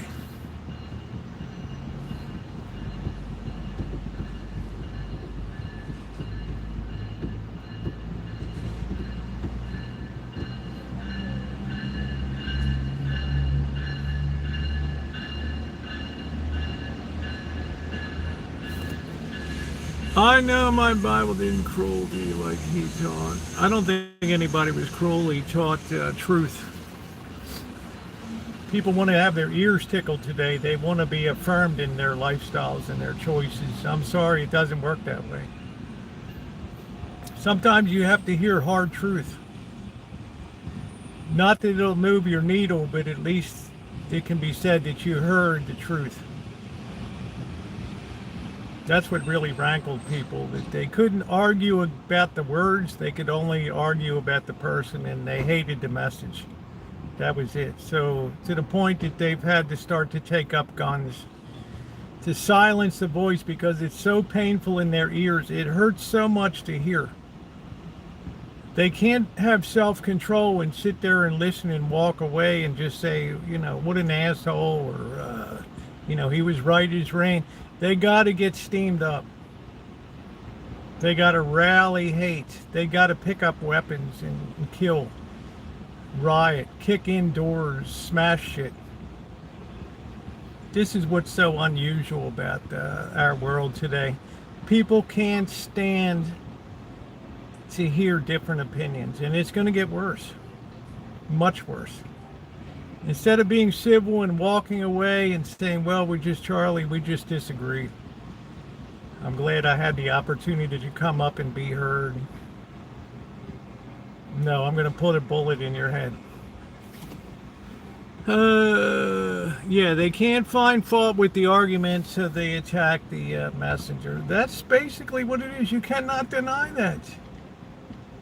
Just because you hear something that offends you does not give you the right to turn to violence. It does not give you the right to threaten people. You have the ability to walk away. You have the ability to have your own political groups and your own beliefs. But nowhere in there are you entitled to pick up a weapon and kill somebody. That's how radicalized, that's the influence of the demonic is so deep now, so deep in society, that you can take a decent kid that got a 4-year scholarship to this university and then end up in the state he ended up in with the influences that he fell under, that felt so radicalized, even though he was a product of a good family, he felt so radicalized because of what he perceived was happening to other people, that he felt it was imperative that he be a savior and save the day. Let's see. They can't find fault with the Bible. Use the church in the day and the Bible any way they want. Most things in the Bible are very clear. There was no they. I mean, if you went to SMU, you have to believe that the Bible is the Word of God, like it or not. There's no, you can't start questioning it, or else you end up with 40,000 different denominations. There is no, this guy was a crazy person. That's what I say. He was possessed. No, you said something bad on there. WW, come on. You know what you said.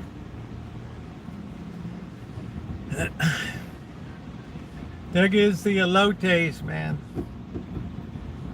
Even mainstream stuff people can't, you know, even Genesis, in the beginning God created heaven and earth. And created man and woman. No, I don't. I don't accept that. I think God was wrong. I'm gonna take this moment to be discerning. What is really plainly written, I'm gonna disagree with that. Yeah, and then we'll take it from there. We'll build a new theology on that. We'll build a new set of beliefs on that. Somebody will go to yeah, they absorb nothing. I know. Anybody wants to know what kind of it was, we already know, and the rest simply don't know. Hey, how you doing, Jen? Religion will always be a tool of affirmation. When it stops being a tool for uplifting people out of their evil nature, it just becomes a tool. It becomes like it's as useless as a doorstop. It becomes a weapon of mass division and destruction, which it is today.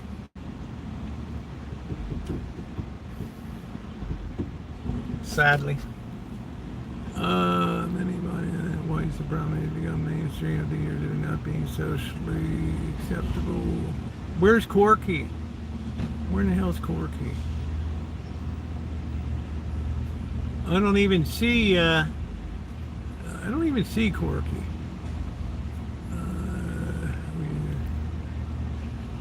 I don't even see Corky. Corky, did you get banned?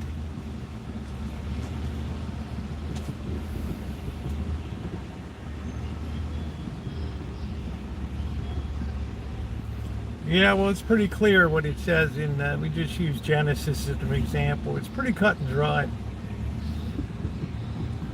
But look at what we got today. Tell me how that happened. Oh, there's Corkster. Tell me that trail. Tell me that series of events. Make that make sense to me. It's frustrating.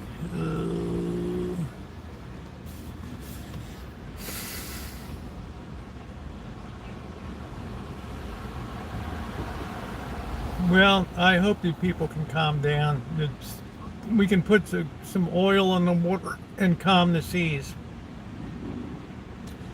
I hope we don't have retribution and other shootings. I hope we're just not kicking off an era of internal radicalization of this nation. Yeah, I don't think Genesis is difficult to understand. Most of these people have never read they've never read the Bible, or they're used to using the Bible to support their own paradigm, which they're allowed to do. This is what killed Richard Dawkins. This would finally finish him off when they, as a biologist, when they said there's more than two genders. Richard Dawkins, a biologist, philosopher, punched his ticket and said, "I'm out. I'm done."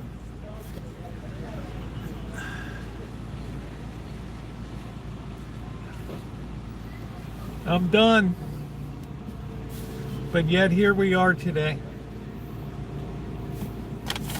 We have to entertain lunacy. And I think that's what Charlie Kirk was trying to make people aware of. We've become a nation of lunatics. Rosie, we drove back through town from Napa, so I could believe the church parking lots were overflowing. Yeah, a lot of people. I think a lot of people are starting to rediscover the faith because they've lost faith in the secular world, and the ideas of people have proven to be ridiculous. Now, Catherine, there's going to be people that hate that, because when you replaced a theist-led civilization with a humanist-led civilization for 60 years, it's going to be a very uneasy and rocky road away from that. from secular humanism where we decide what's right and wrong. And look at how well we've done with that.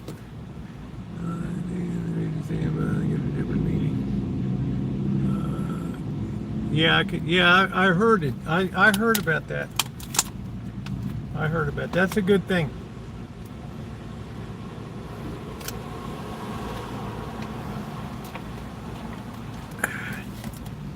It's good that a little more people might look into it.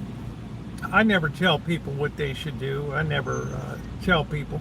I put my opinions out there, that's all. And plenty of people tell me I'm full of shit. And it's okay. You're allowed to be that. You're allowed to say that. But at least I can say my stuff is well thought out and not off the cuff. I come with facts.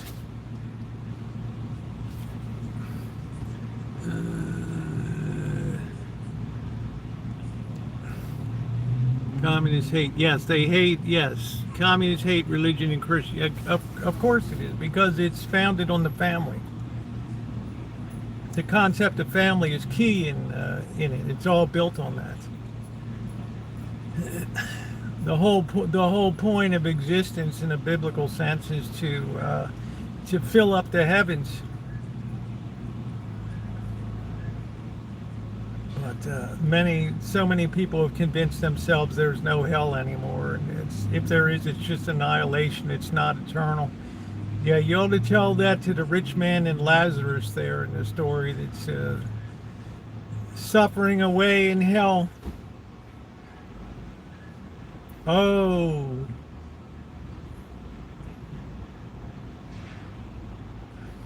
Oh, just have Lazarus dip his finger into the cool water and drop me a drop down here. Yeah, okay. Life is short, eternity is forever.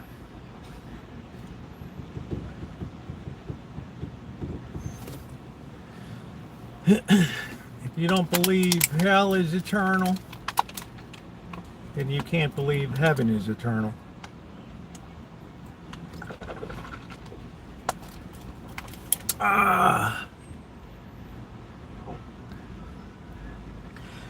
I don't know.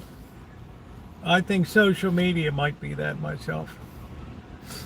That's been the most effective tool for undermining civilization in the history of the Western world.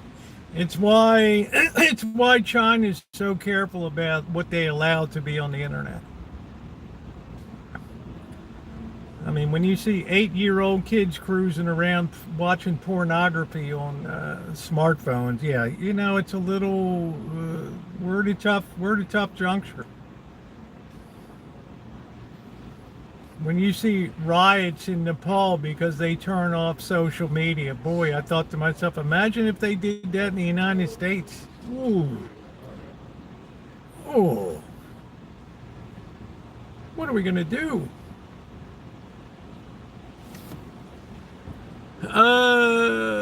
There are thousands of near-death experiences, most atheists who become Christians. Yeah, I'm always very leery. It's too hard for me to discern that stuff, Corky. But I can look at society today and see a good tree produces good fruit. An evil tree produces evil fruit. Look at our society today and tell me we're producing good fruit. I dare you.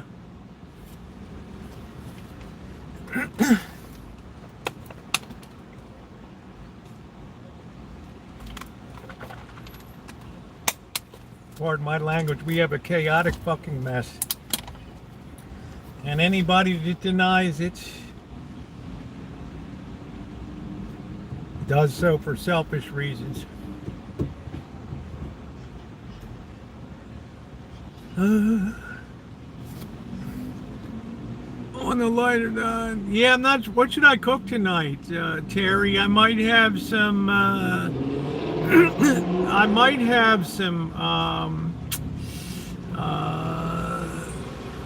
I might have some pasta tonight. I haven't. I had to Or maybe I'll have some noodles. I haven't had the shrimp and noodles in a long time. We had a good time out in Sebastopol last night. Yeah, like I say, I don't expect everybody to agree with me. I'd be surprised if people did. But I'm saying if I have the platform here, I'm determined to have open discussion of ideas. Nobody's been blocked or kicked out. Nobody's been laughed at, marginalized.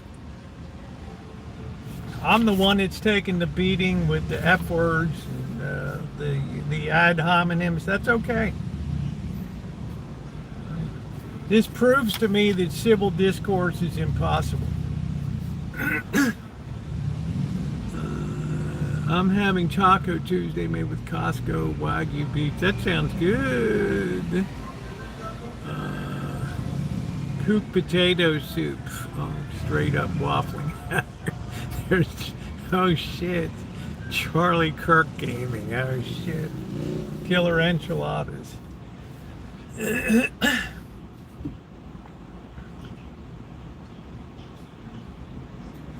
I think anybody that's alive in Western civilization today has to be fearful for the future. I just think it's a time of lifeboat law where if you have the sense to save yourself, you save yourself. If you don't have the sense to, or you deny the world and how messed up it is and how corrupt. It took 60 years, but they finally got to science. And I wish you all the best.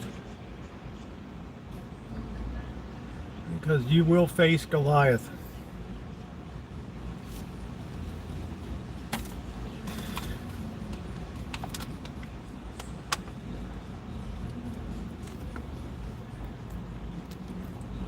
It was sad when we saw the death of that lawmaker husband. I thought the Charlie account was you. I'm still alive. What's up, GTB? How you doing? Hey, yeah, Terry, it's unbelievable. The internet is the most MK Ultra experiment. Like really compared to crazy. Our kids deserve better. Our kids are destroyed. We send them into our schools. We don't give a shit what they're teaching in there. No matter how off base, no matter what kind of knucklehead theories, we just turn out kids that are 60% of them can't do math, English, or reading. But that's not concerning to us. It should be the biggest national emergency in the history of America, and you don't hear a peep. As a former educator, it really rocks my world. I didn't think things could get worse, but they did. We've now hit all-time lows in the education of children in this nation. Horace Mann would be turning over in his grave. Why would the black... The kid was more worried about his father than killing somebody. Oh, yeah, I thought it was funny. He was worried. He was worried about getting his granddad's gun back in. Thank you, Terry. Enjoy your channel and your take on things. Thank you. It's not always popular. I can say I'm hated by a few people, but that's okay. That's okay. Telling the truth these days, as you see it, carries a heavy cost. But as Christ himself said, if they hate you, remember they hated me first. The message of truth is never loved and embraced in society, period. Ever. Ever. It's what people can't stand to hear. Thank you very much, Terry. I appreciate it. Well-rounded liberal board is not a... Yeah, I was glad I got a liberal arts education. No, almost, Corky. Not always. The kid completely destroying his... Yeah, I put that on my... MJ, I put that on my community post. 14-year-old kid got his phone taken away and he totally destroyed the home. It's just... It's demonic influence. It absolutely positively is. I am convinced that a very large percentage of people that you see walking the earth today are demonically possessed. And I say that as a person with a master's degree, that I believe that to my core, that the amount of people that are possessed by the devil today is astounding. It's astounding. Break the commandments, you're automatically an agent of the devil. Automatically. You willingly separate yourself from the Lord. Yeah, well, what does that leave you as?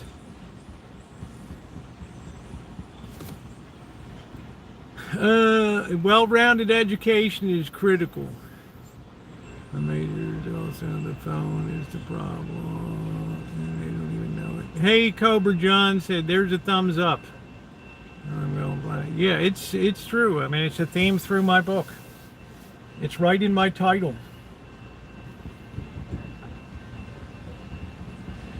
That's a very scary thought, but when people en masse turn away, there's a price to be paid. I think God just pulls away and lets the whole thing just crumble like a shitty building. It all comes down.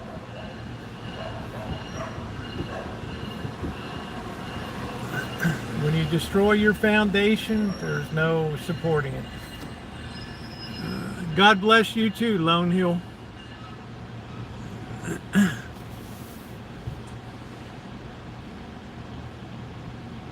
That's a good point, Looker. It's a look at me society because people have no sense of purpose today. They lost the overarching sense of purpose of why they're on this planet. Friedrich Nietzsche, there is no God.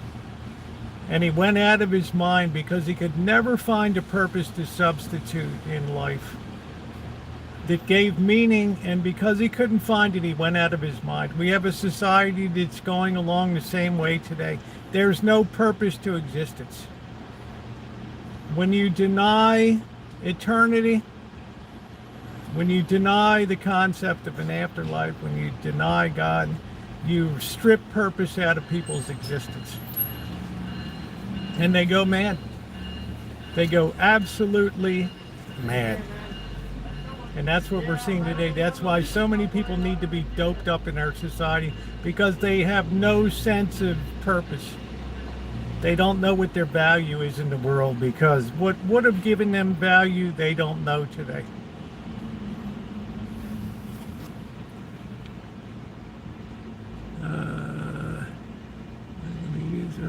Influence the great and like Tyler Robinson, to play the game.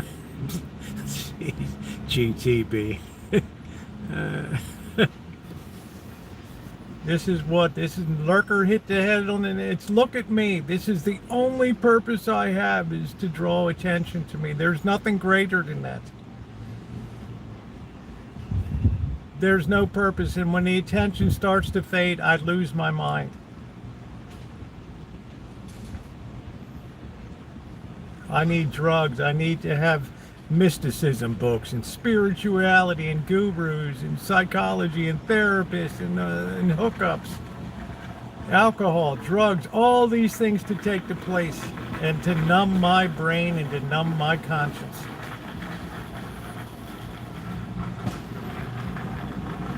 This, in a nutshell, defines what ails society today. No sense of purpose. None. Unless you live with a sense of purpose and a governing and divine sense of purpose, you're lost.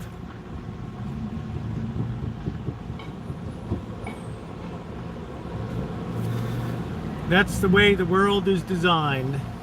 I was dying from cancer. Well, God loved you and accepted death, and I was ready at the end of my story fighting. I spent a year lost because I was supposed to be.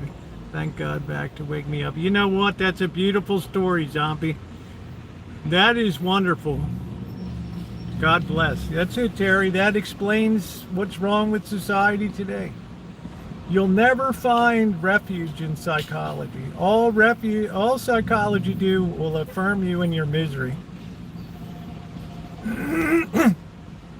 You come into psychologist, it's all about you. What do you feel? What do you think?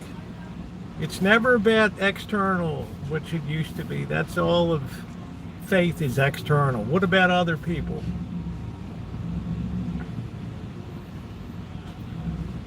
What about your family and how it'll affect them? No, this is about me. This is me, me, me, me. I'm paying for the session. I can.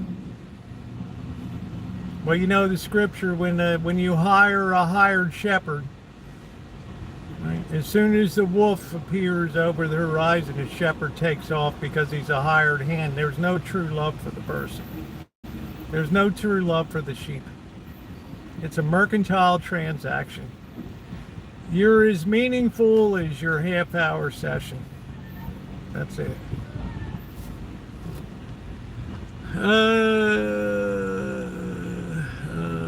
Yeah, psychology. They finally labeled Nick Cannon as a severe narcissistic personality disorder. Wow.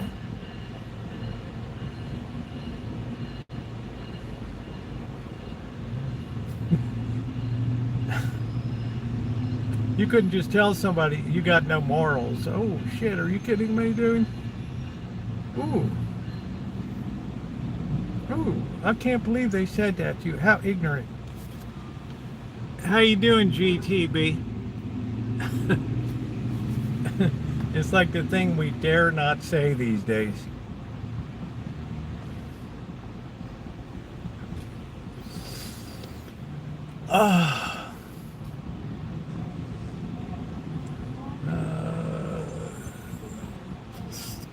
I don't know what they have, manic, I don't know what the hell. They give him a complex, Napoleon complex, who in the hell knows? I'm an equal opportunity person.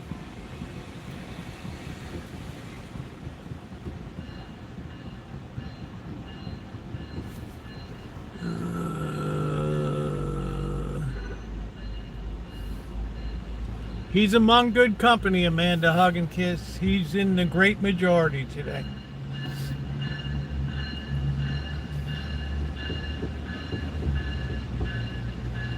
Sad to say. This is why people struggle now. They didn't back in the day. You didn't have the gym culture, the vitamin culture, the nutrition culture. It's all about extending life on this planet. Do whatever you got to do. You know, Jeff Bezos. Can you imagine Jeff Bezos facing eternity? Holy shit. I want this to last forever. I want to be able to take my super yacht around the world for the next 100 years. Can't one of you damn scientists figure out something? Maybe ice my brain. It's this desperation. It's just this love of what you have now, and the thought of parting with that is just, it's such a terrible thought. Critical thinking skills, that's a beautiful thing. They're making sure to take re-educated. Jordan Peterson.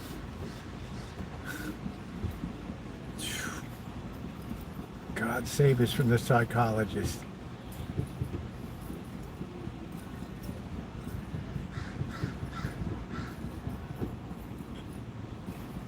Well, you know, this is all.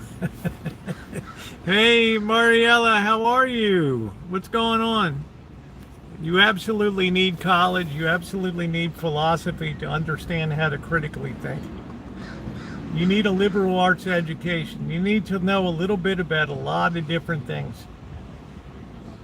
You can't get that on your own. Your education will always be centered on the things that are of interest to you, and not the things that are not of interest to you. That means you'll be deficient in large parts of that pie.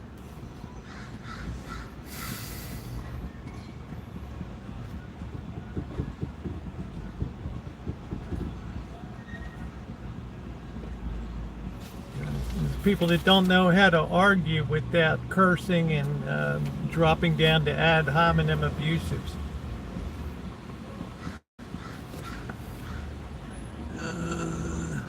Golden Girls did the cut off of old heads for new bodies to live forever. Yeah. Yeah, just look at this fascination with health and wellness, and it's unbelievable. Time in the gym and better nutritional supplements.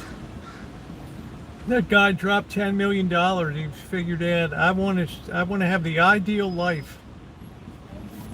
I want the scientists to give me the absolutely perfect diet, the perfect number of calories to intake, the perfect amount of exercise every day, the perfect balance, the perfect amount of sleep every day. And then I would ask, what's the purpose? So you can be a hamster on a wheel for what? You think you're gonna cheat the end? Call me when that happens. I want to be a witness to that.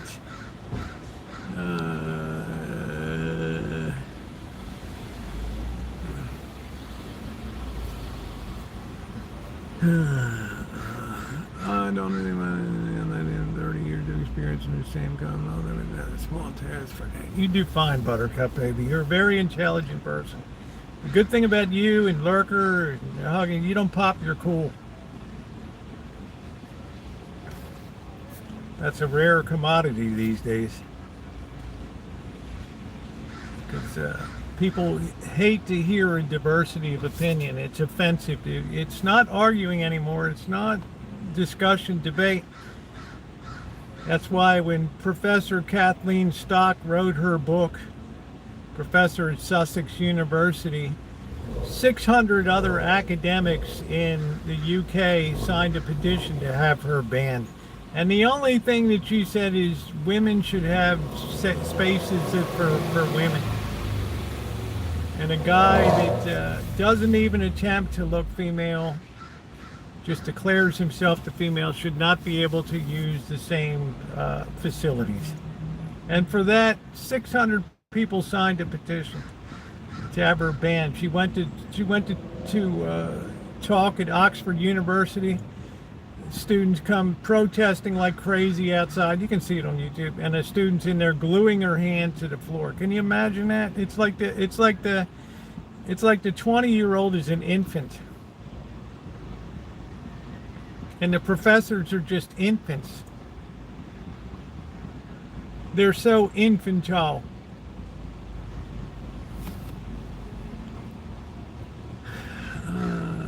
Yeah, nobody gets out alive. That's right.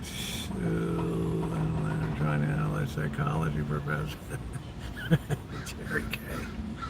And the sad thing is, it's the 5th most popular major in colleges today. God help us. More new theories to be hatched out, none of which will advance any psychology one bit. It'll just put another block to the side, and to the side, and to the side. But we will hit the drugs. We can't figure out what's wrong, but we can induce a medical state of euphoria and happiness. So it never cures anybody.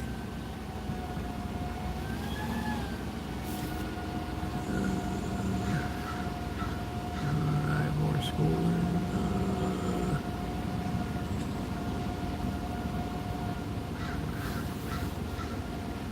Yeah, know-it-alls. That's why I like people that are here that stand on their feet and argue and counterpoint. That's the way it used to be. I'm sure many a night that Buttercup Baby and Lurker, they've left and said, man, if I could just get in the ring with the good 10-ounce gloves on, I would knock that out.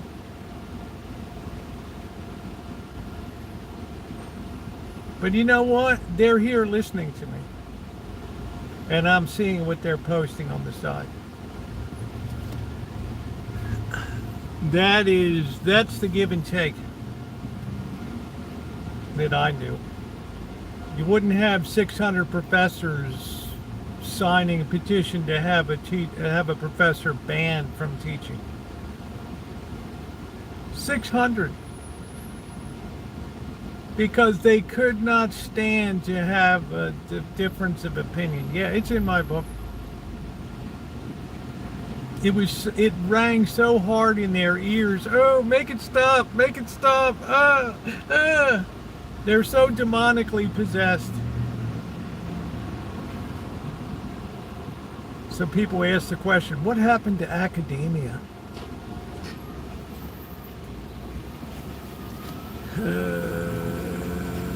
No, they're not just as bad. Bezos, good luck to you. Men have had to adjust to women these days, Lurker. Hey, Ray, how you doing? Thank you. I would ask, babe, when is the last time you seen a trailer? It's one of ours. Men are struggling to adapt to a feminist culture, and it's costing them dearly. They're being demasculinized. They don't know what their role is anymore. They're playing unnatural roles. They might go to grab that door handle and open the door, and then they'll catch themselves. Oh, might be offended. See a woman on the side of the road changing a tire, they might be inclined, no, better not. Go to a restaurant, be inclined to pay the bill, nope. Unless you're a man to hug and kiss. Better not, it might be offensive.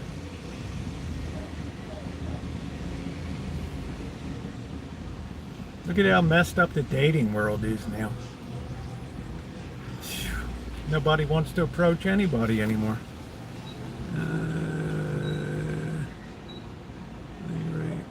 Well, I lay out the stuff that's going on, Lurker. All you can say is they're innocent or whatever, or they're guilty. I put out real stuff here.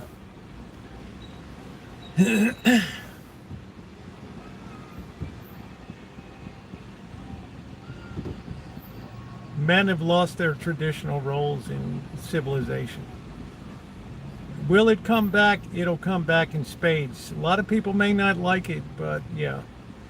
We will come back to an era where might absolutely makes right. This is just some outlier blip in the whole history of civilization and the long line of human development. This is some weird like anomaly that when the shit hits the fan, it's rapidly going to be undone. And we will revert right back to the mean again. Thing on my head. It's Alan Gentry. Yeah, you're a gentleman.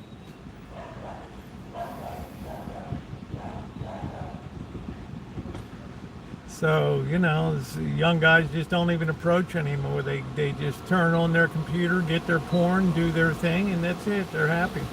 Then get their Game Boy out or their game station, PlayStation, and they're good to go.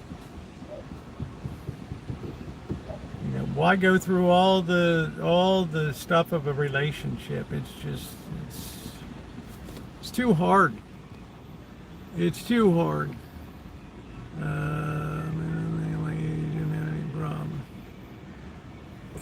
Yeah, hug and kiss is a dream.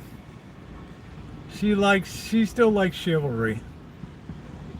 She's not going to be opening her purse on a date. It'll be like they're moving a Ouija thing. You ever seen a Ouija board? They put their fingers on and they move it around. That's when the check hits the table. Amanda hug and kiss starts pushing it over to the guy's side, and he starts pushing back, and she's pushing harder on. It's gracious. You can't think I'm going to pay. Let's just stop the shenanigans, right? I mean, you asked me out on this date, so pay up.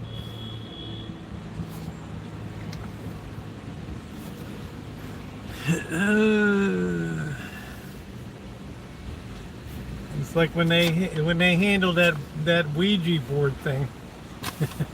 We need to unplug the world, try and see what happens. It'll never happen, Cobra John. Look at what happened in Nepal. They talk about its anti-corruption. You know what happened in Nepal? They turned off the social media, the YouTube, the Facebook, the X, the Instagram, and the people went nuts. The people went out of their minds over there. Imagine, Cobra John, this nation, if they shut off TikTok and YouTube. Could you imagine what would happen?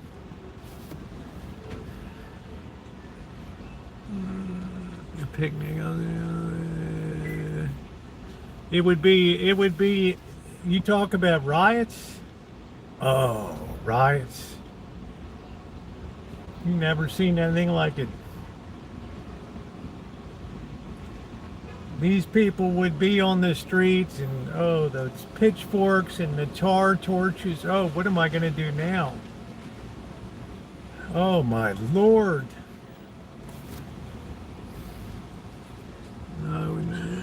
Let's make sure, yeah, we're still charging here. 88%, that's good. So I like the back and forth. I like it a lot. Wait till we get the phone line set up and the call-ins begin. Oh, you wait till Lurker gets on the blower. Oh shit, Rosie, I've waited for this day for years. Now this is ding ding. Let's get it on. Hello again, everyone. Howard Cosell, ringside, the fight of the century. It is Buttercup, baby, and Lurker, the prize of West Virginia and Texas, respectively, battling Rosieokelly to a death to the finish match. Helping around the homestead, my male god refused to lift a finger. Where did we go wrong when we pulled the Bible out of school? We lost moral formation. You could no longer talk about right and wrong. You had to just talk about nothing. So therefore, ideas of other human values could creep in until you finally reach the point where anything goes and you can teach any kind of bullshit at all to kids, but you can't talk about ethics or morality. That's atheism by default. Period. That's it. That's where it went wrong, Cobra John. I've said there's one underlying theme to my whole book. A society that was found, a Western civilization that was founded on Christian principles cannot survive once those principles disappear. There's nothing to take their place. Nothing. You have diversity of beliefs, opinions, religions, faiths, it all to rip society apart. That's it. That's it. That's it. That's the whole thing. That's what you're seeing in America today. You're seeing a titanic struggle over values. That's it.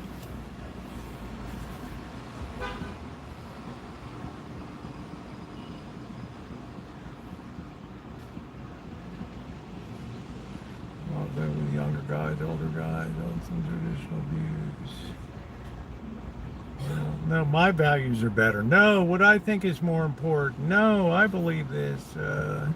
No, I need this. I need to adjust my chakra. You're interfering with my chakra. You're interfering with my Buddhist meditation period here. And yeah, my psychology session's coming up. You're interrupting it. My life coach. That's the greatest one.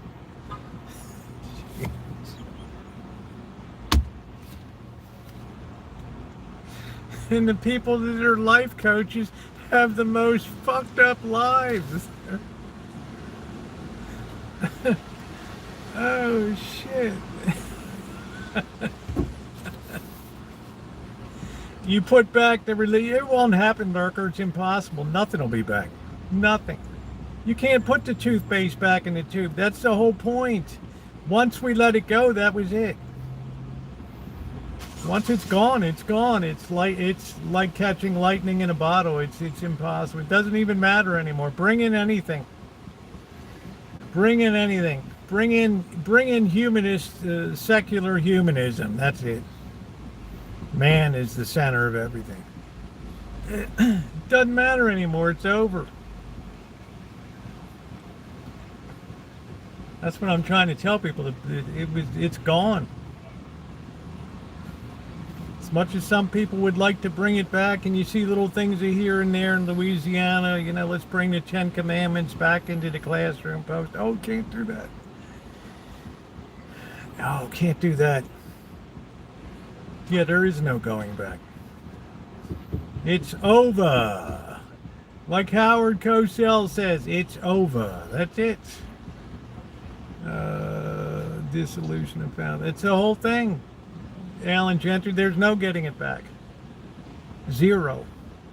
It takes generations to have now we have generation after generation of feral adults raising feral children. Therefore, young people can go in a shopping cart and walk out the door, or go smash and grab at a jewelry store, knife somebody on a train, push an old lady in front of the subway train that's coming down the track, beat people up on the streets of the city. It's too late. It's too late. That's why I say it's a time of lifeboat law. Be a light unto others if you can. If you can wake a few people up, change a few hearts, soften a few hearts, you've done a good thing.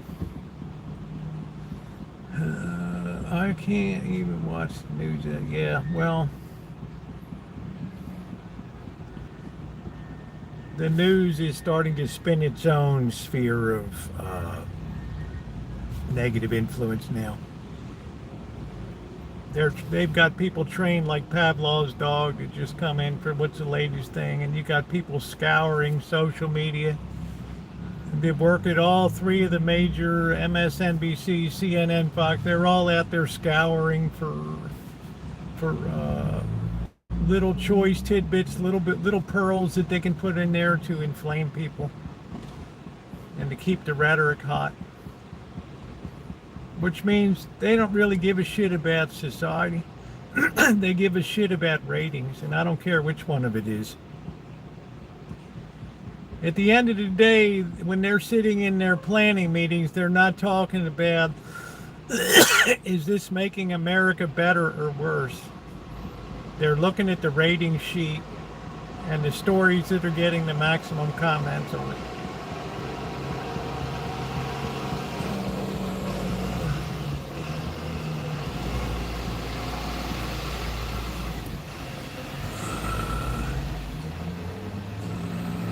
Dr. F or Christian. It would mean that they would dissolve public schools and make churches and schools. It doesn't even matter. It's impossible. You know the song, it's impossible.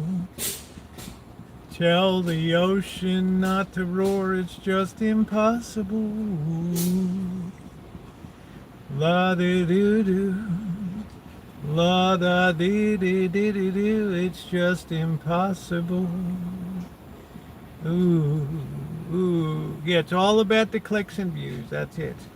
Nobody really has their heart in it anymore on any news platform. It's all about who can spin the biggest snowball.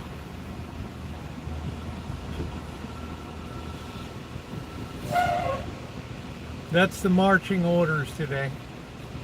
How you doing, Tess?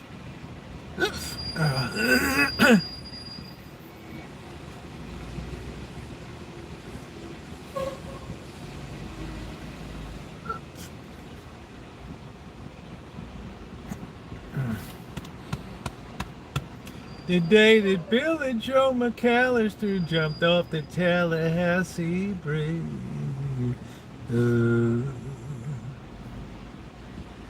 Sometimes I think that they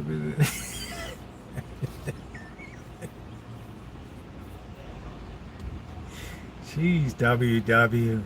No, I've lived this shit for 2.5 years. 740 pages, 22 chapters, 100 footnotes, 50 book bibliography.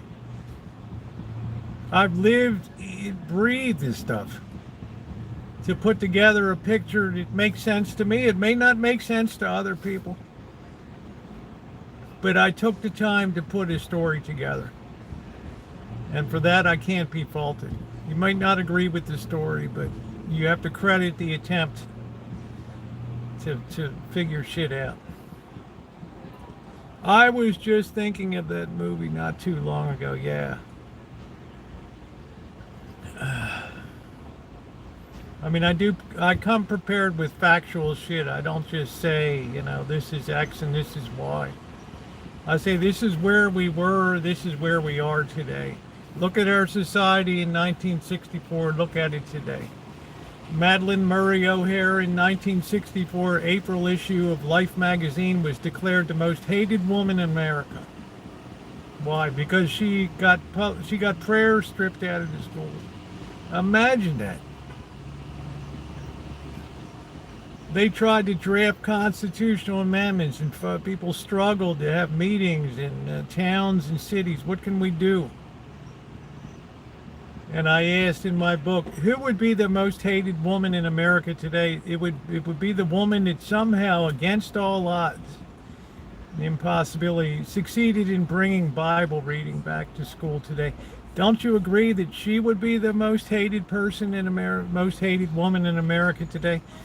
This, more than anything else, shows the tremendous distance that this nation has traversed in only 60 years. If that's not mind-blowing to you, that explains everything that has undermined our society. Every single thing. Everything. Destruction of the family. No-fault divorce. All of these things stem from that.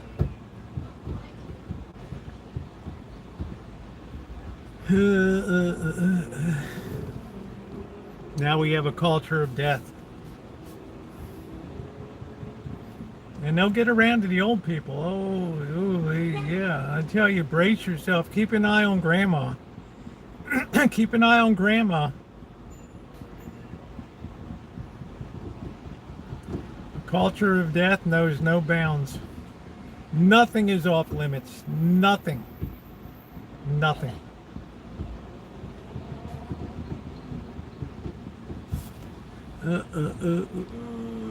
Hey Kenny, how you doing?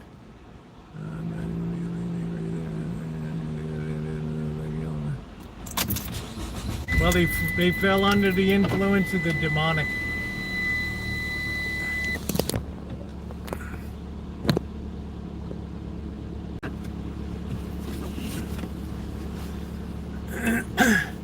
They say that Billy Joe McAllister jumped off the Tallahassee Bridge. All right, let's see. We got to trap some cats now. They probably know that trapping time. It's cat trapping time. Ooh, cat trapping time. Boo ba doo ba doo ba doo boo. It's cat trapping time. It's finger popping time.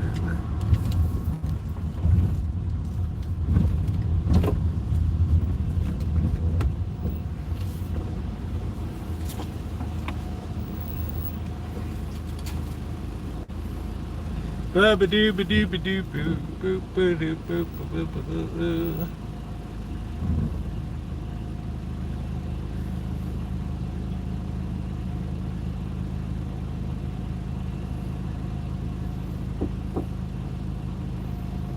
It's another crispy night. It's 85 degrees.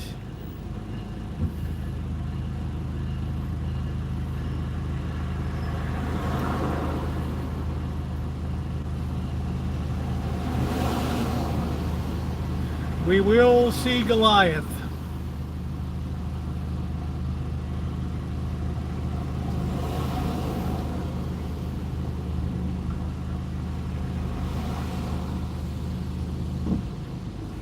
All right, let's make the light, make the light, make the light. Make sure nobody brake checks you. These are great brake checking opportunities right here.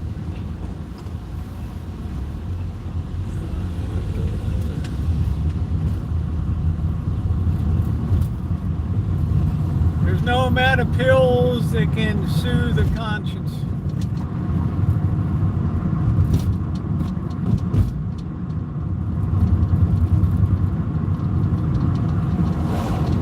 It's the worm that never dies.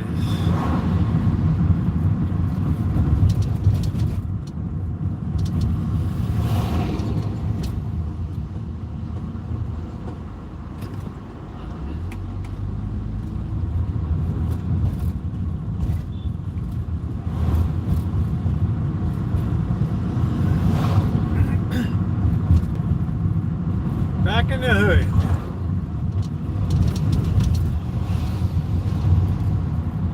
Yeah, I got that all cleared off. Nature kind of took care of that. Where the worm never dies.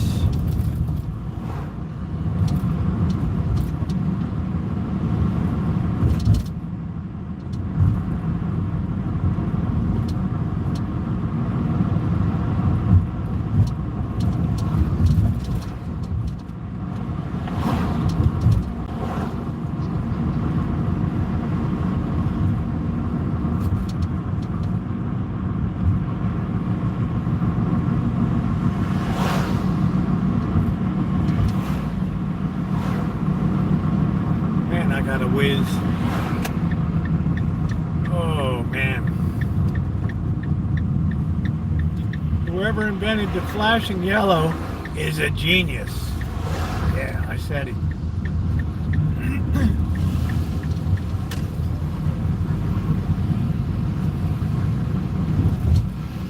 We got to get these cats trapped and then call the lady. Did drop another trap off, so I got 3. I need to get them set up real quick.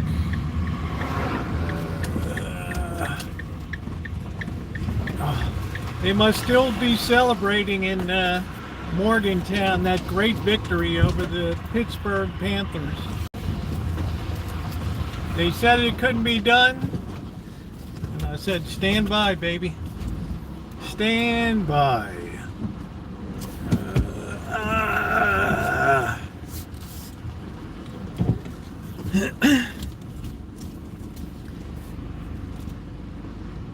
I got the trash out. Let's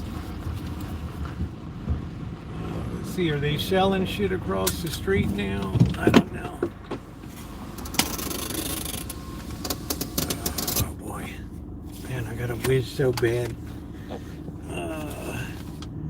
The cats might not be around on account of, they saw the traps. Man, did I not bring the stick today? Maybe I didn't. Wow, that's weird. Alright, stand by. Imagine me without a selfie stick. It's almost unprecedented.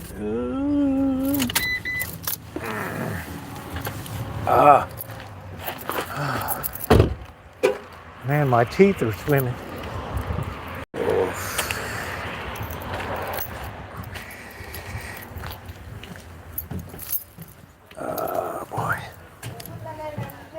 Thank you for the thumbs up, guys. Please hit that like button. I guess we're having a party. All right. I already got 2 of the birds here. There they are. All right. The other one's probably fled for the hills. They saw that extra trap come in, and they flipped out. Oh. What are you birds doing, huh? What are you birds doing? Oh, Magic, you might be the next one to get clipped, bro. How do you like that?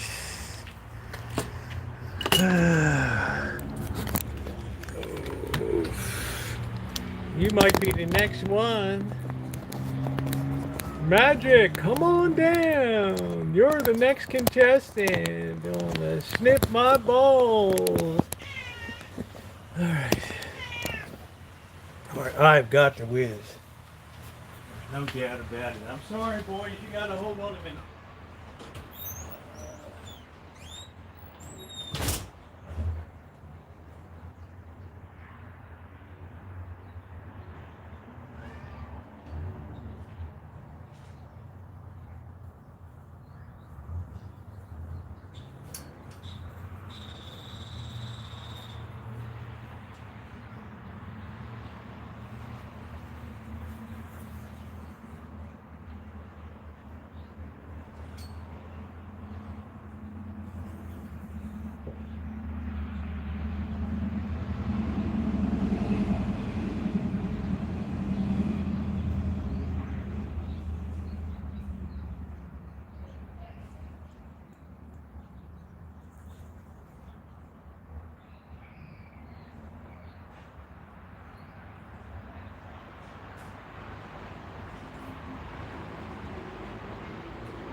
Man, that was a relief.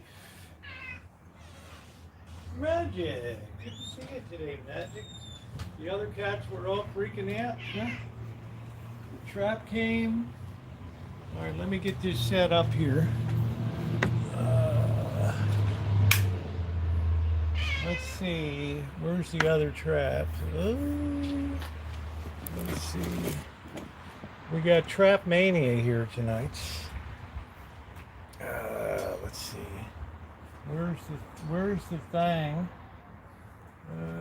Where's the thing?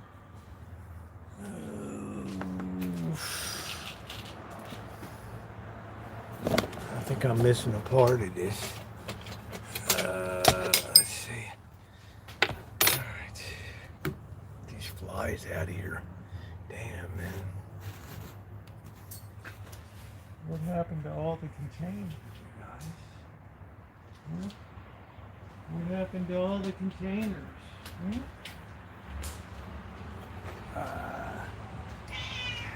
Alright, let's see. I don't even know what the hell's going on here. Where did everything go? Did you birds steal everything?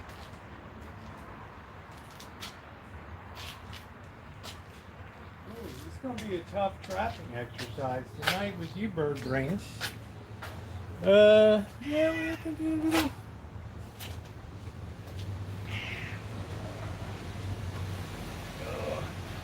I think we'll use this. Stand by, let me get a spoon. Magic, I hate to tell you, but you gotta get clipped.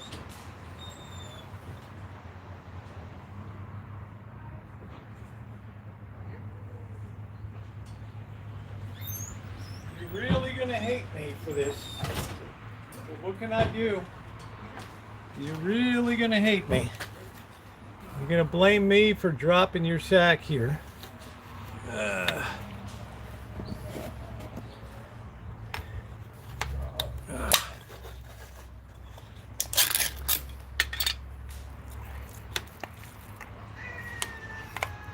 You can't go in, Tiger.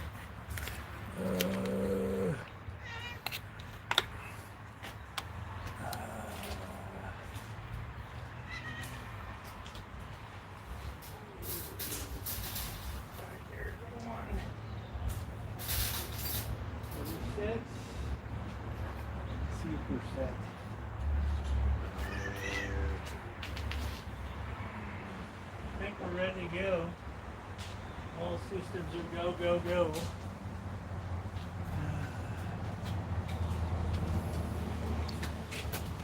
I think we'll leave one up there.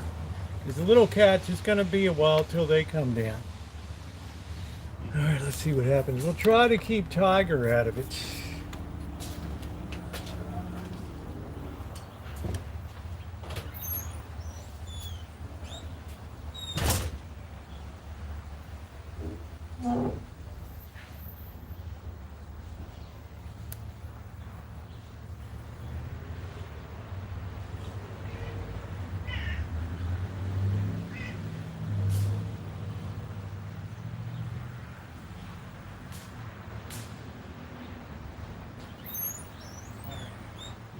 Water bottle here. She said use the spray bottle. So here we go. We got one set. We're gonna see if we're just not gonna pay attention here.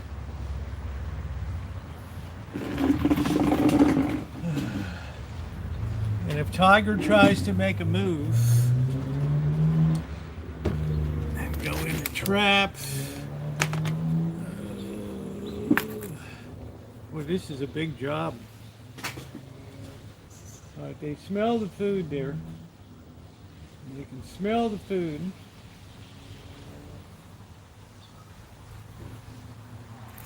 So maybe they'll have a choice of traps. Okay, Magic's kind of looking there. Let's see. This is a big job here. Magic's not a dumbbell.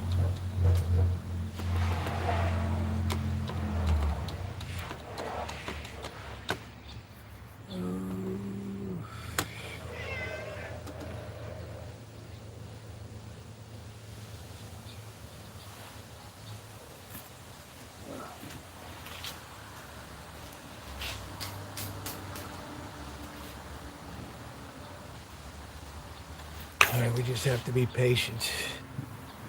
This is like fishing. We got to let our bait out in the water for a bit. These cats are not dumbbells. So we're going to set another trap for where the little babies come through. We're going to trap one of them. Hey, milkman. So let's get that one set up. We're missing a few things to put food on. I don't know where the hell.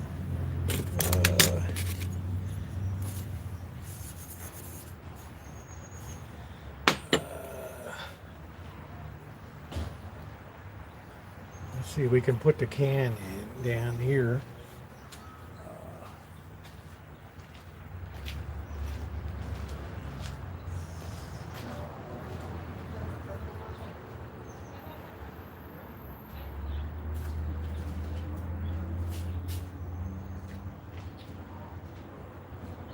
Tiger knows something, Justin. Tiger knows. Tiger's a genius.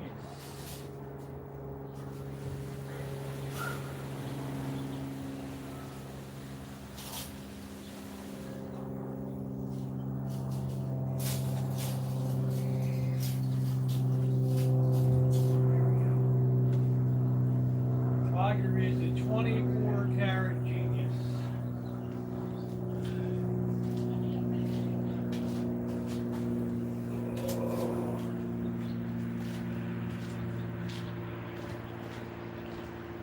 Used to be magic.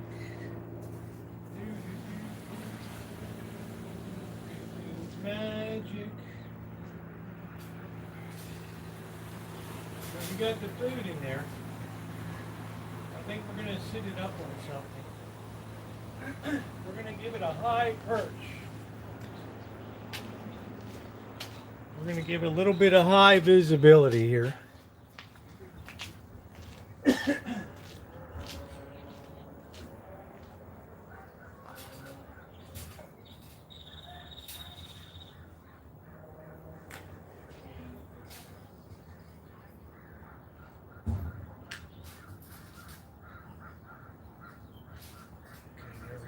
hope she doesn't trip on us.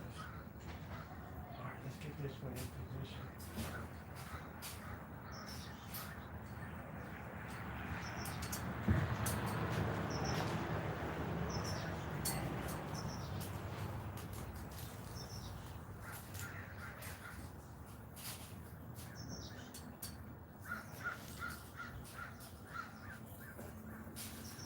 That baby is beautifully set. Now we'll separate these because the noise could be a little, they can run for the hills.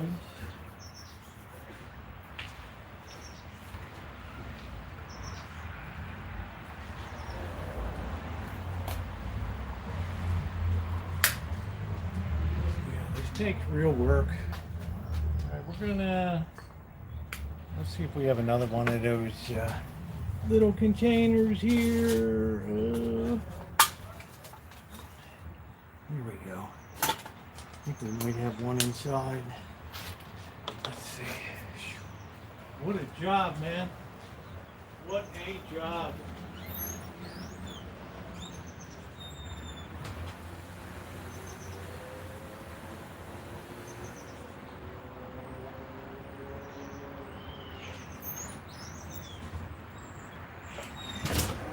I have to spread these out so that the noise of the trap going down doesn't freak out the other ones. Yeah. The other cats, yeah, they're laying low since the woman brought the traps. There you go.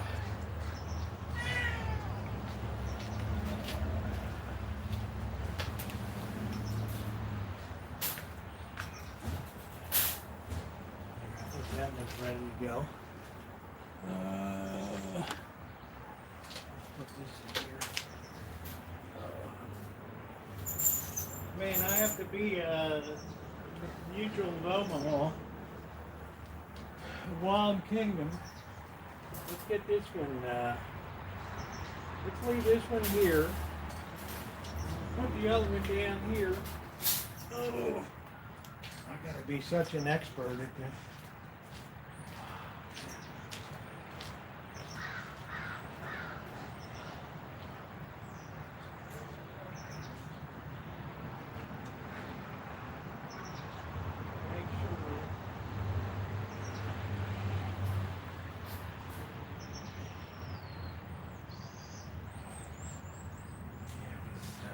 All hell is going to break loose, right? Okay. We're all set. We got one here. We got, we're going to put this baby right in the gateway here.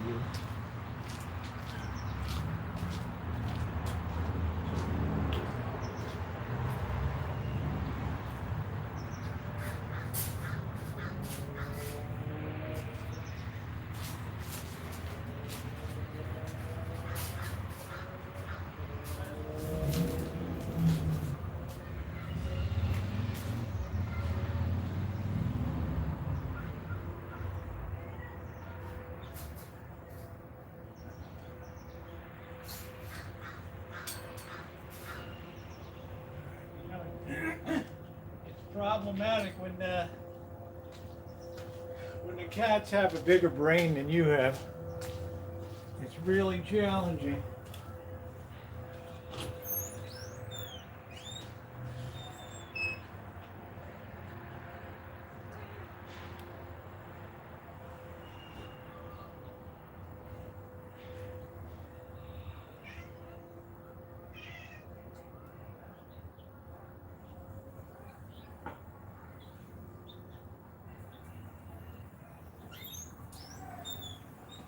Once that trap goes down, bam.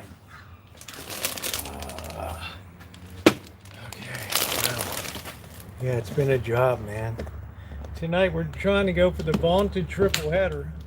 It's about as hard as a triple play in baseball. Really difficult.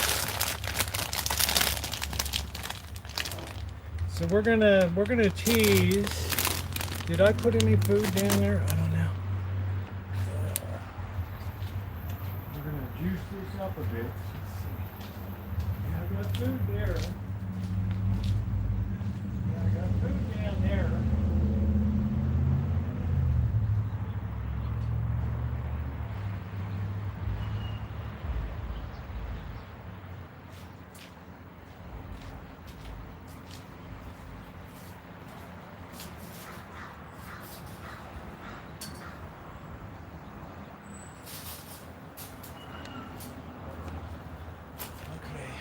Now we're going to ring the universal dinner bell.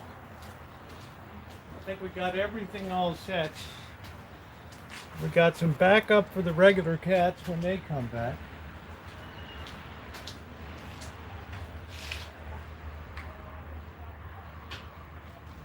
Okay, we just have to keep Tiger out of here. Wow, what a job. Wow, what a job. Oh.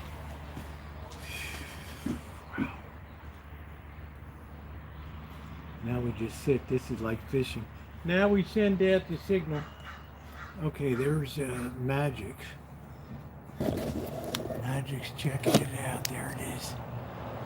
Magic's really hungry.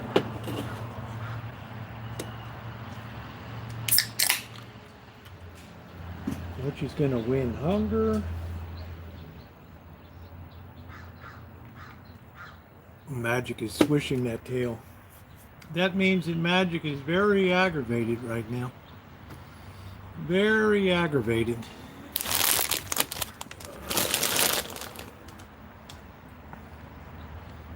Let's see what we got here. Hey, here's Magic. How you doing, Magic? Go get your food. Are you hungry? Are you hungry?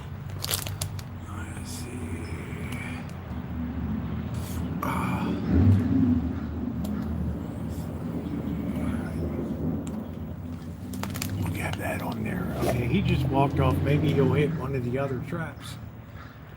That wouldn't be mad. He might want a little bit of peace and quiet. We'll know if we get the noise. Everything is really precision set. All we got to do now is send the call.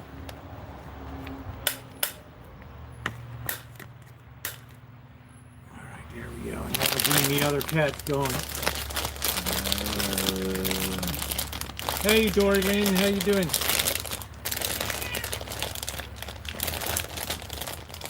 Your food is right there. Your food is right there. Here, I'm gonna put your food right in here.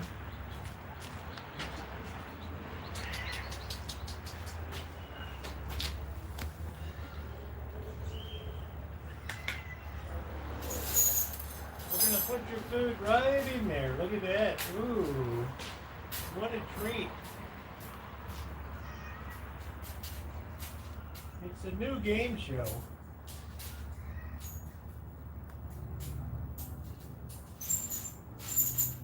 Who is smarter, you or the cat? I just beefed it up. I just doubled the bait in there. This is better than crabbing right now.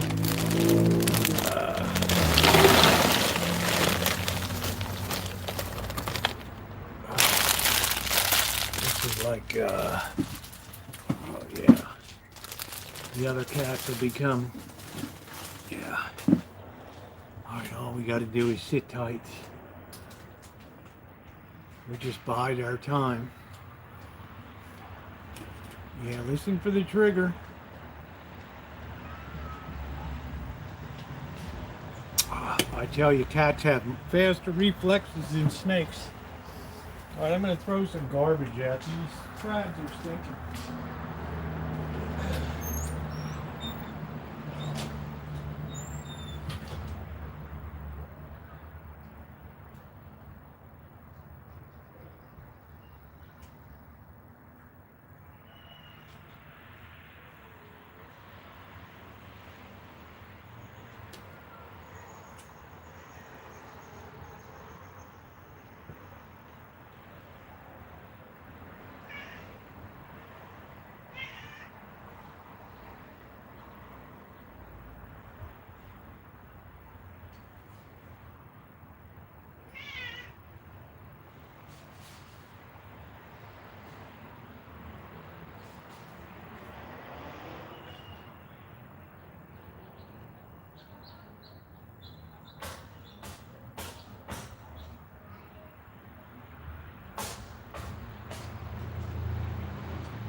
All we got to do is just wait.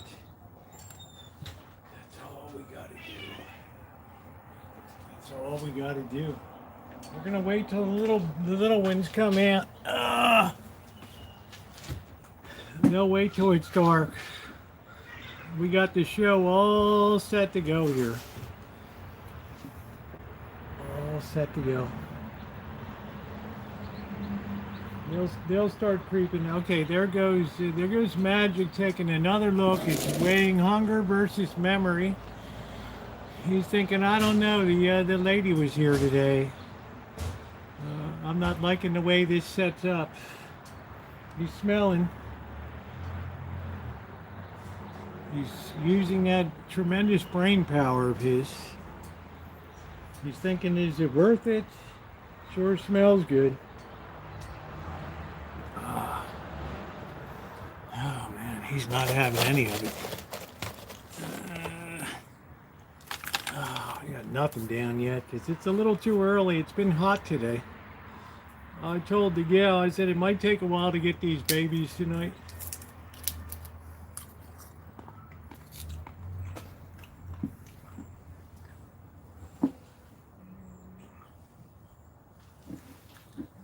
Magic's thinking I'm hungry.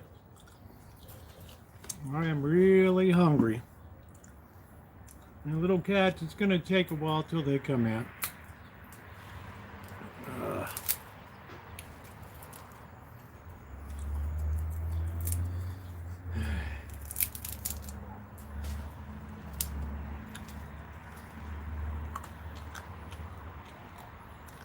They'll be along. Might be until the sun goes down. Well, they don't like it when the lady comes here. They think cats disappear like aliens grab them. Or something. They don't really like that. Corky's like every cat in town knows that lady.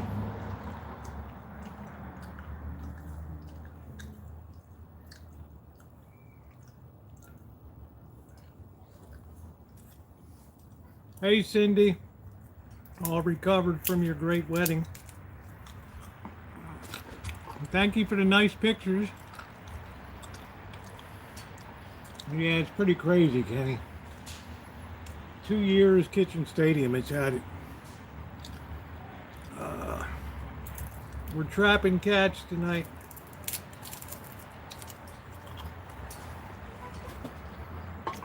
Tiger's very smart.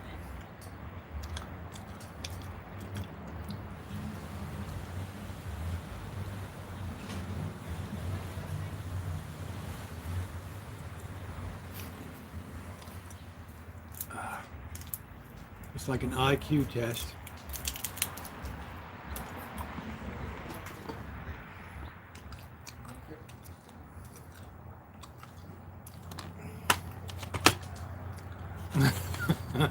Cindy's, yeah, wait for 2 years. Oh, shit.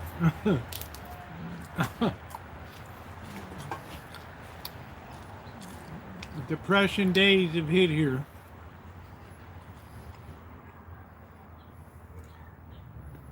Depression days have hit. Let's get the cats worked up.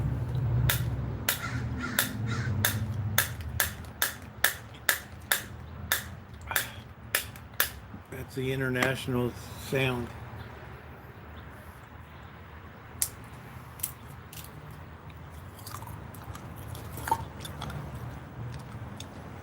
No, I haven't heard from June.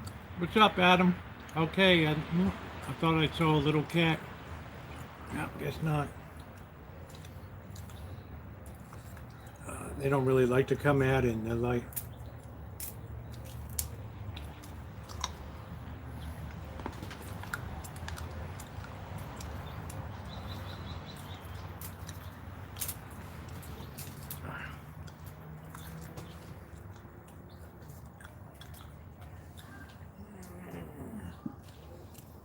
We have to just outlast till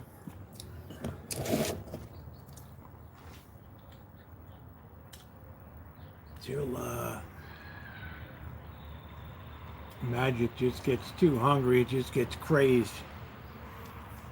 It's like I don't even care what the hell happens. Just give me that food. Yeah, we got the worst one of all. Baby socks. What a treat it would be to see baby socks in there. That would be the equivalent of like the 14-point buck. What a joy that would be. The littlest ones took the ride. Their cousins haven't taken the ride yet. Their cousins twice removed.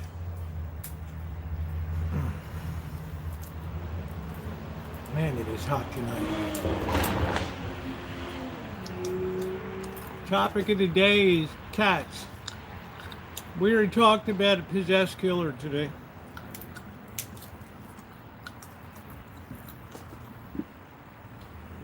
We had a very lively discussion.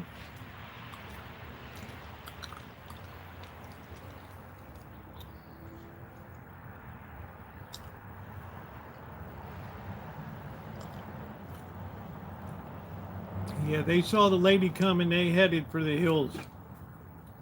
They didn't want to take another alien ride.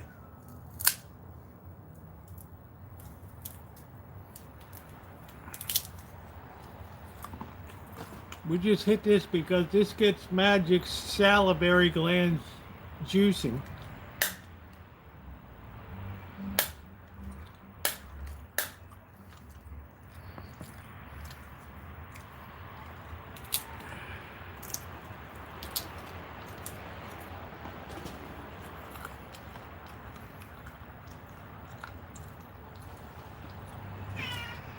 Magic! Magic! Aren't you hungry? Are you hungry? Huh? Are you hungry? Why don't you go eat?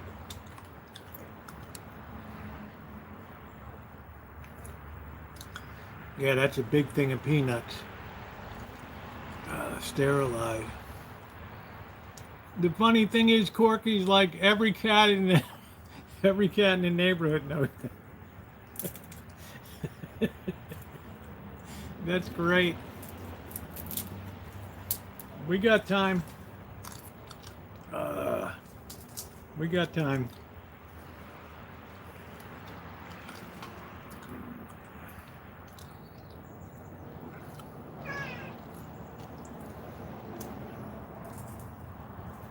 You got your food. You're just getting over your memory of the cat lady. You've seen cats just disappear into the night.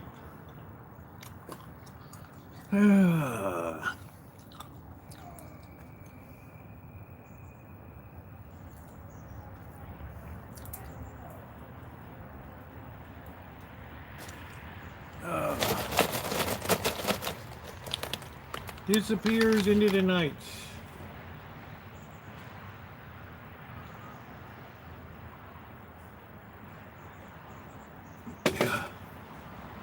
This does it very humanely.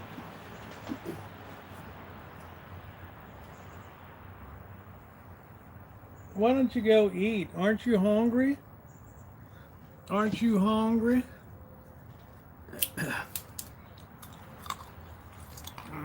Man. I don't see any other cat movement yet.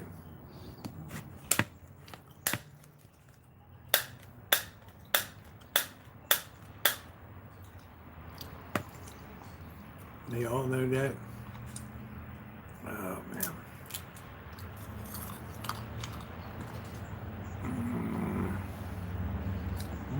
Corky says, I reconnected with a high school friend. We agreed on everything, so refreshing. Well, huh.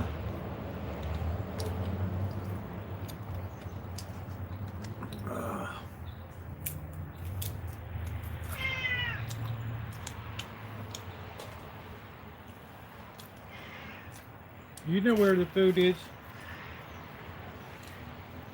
Sooner or later, you're going to have to take the ride.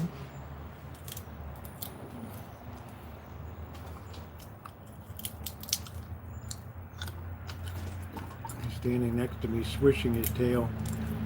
He's aggravated. He's looking in there, he's aggravated.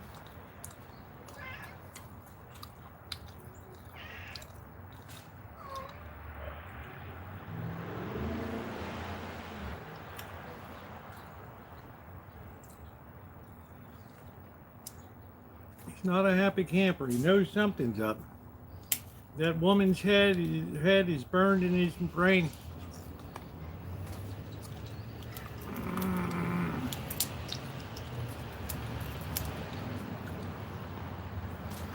Burned into the brain.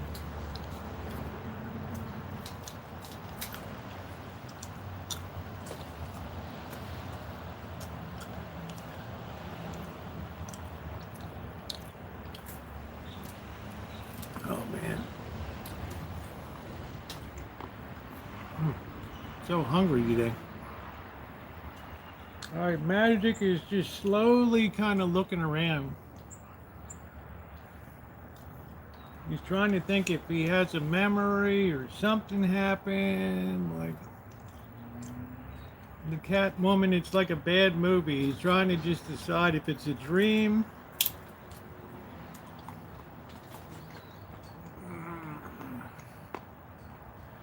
I'm a hero of sorts for, oh, well, you're very sweet, Miami. I don't know what I did, but thank you.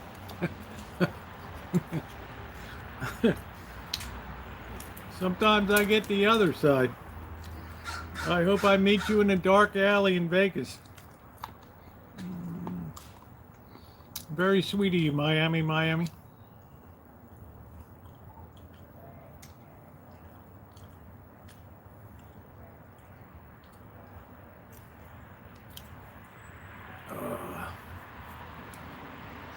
Crawling all over, jealous. These feral cats is hard work.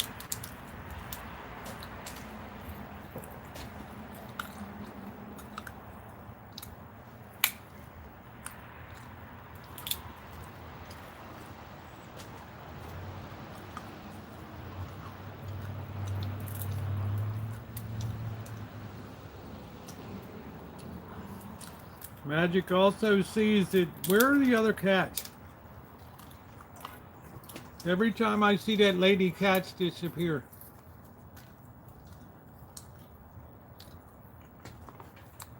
Something ain't right.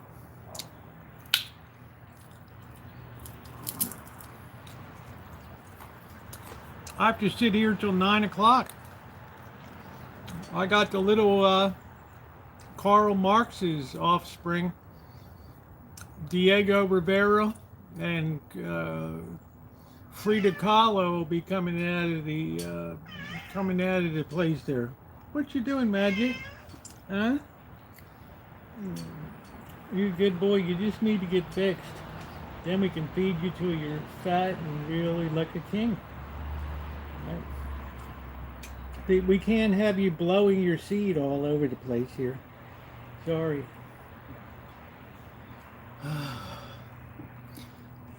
I've been watching you long, really admire you. Oh, well, thank you, Miami. That was very nice of you to say. On a day like today, I think it's kind of needed. Like I say, I feel more inclined after taking 2.5 years of very hard work to share some of my thoughts. I mean, God knows plenty of other people do on YouTube without restraint and without a lot of patience for other opinions. Oh, man.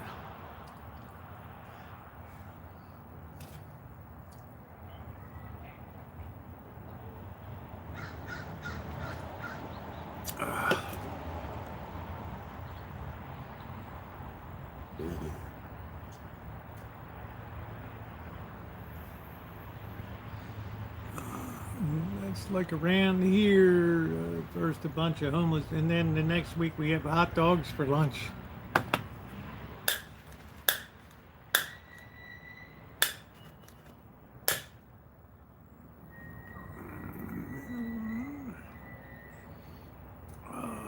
Yeah, how you doing, old time benchmarks? Much love from Israel.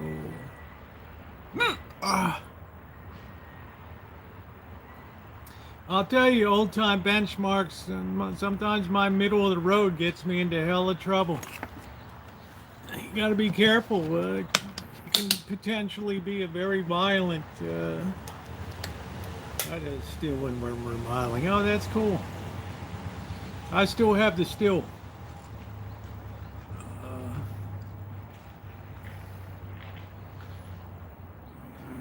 And if I get the Shine Shack back, one of the first orders of business will do a liquor run.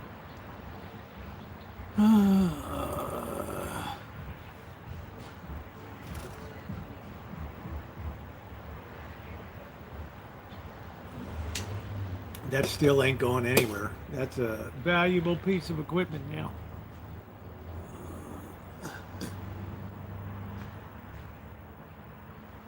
Yeah, as soon as the sun goes down a little bit, yeah, it'll be good. I can't believe it's 6:30, 6:58. The sun has already dipped behind the horizon. That means the little ones will be coming in. Just what I said, old time. I try to see both sides of every issue.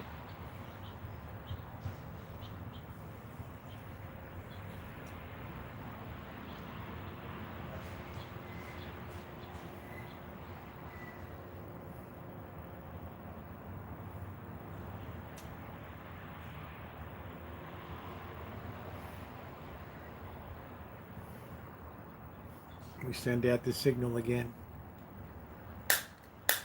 No, he washed all of it. Well, he's put some in bags.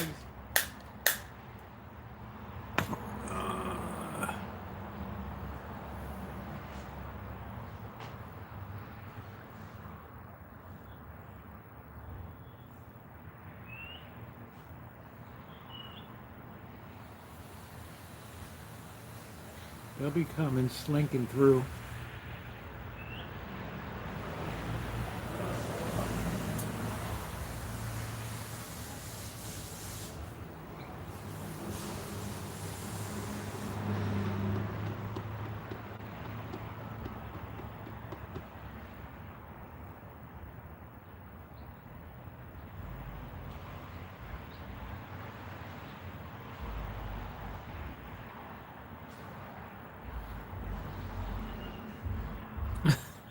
Adam.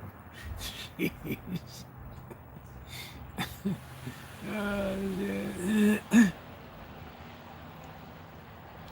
Yeah, we have the original sin baby socks around here somewhere. Wouldn't that be beautiful to see baby socks in one? Oh, it's like the grand prize. Are you kidding?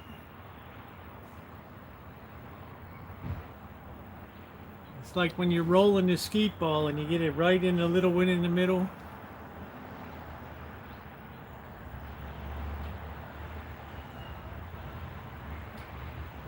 Or when you have a carnival game and you swing the mallet, ding, ding.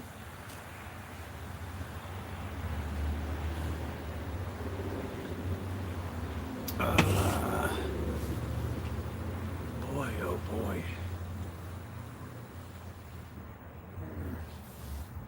We got to get magic in motion.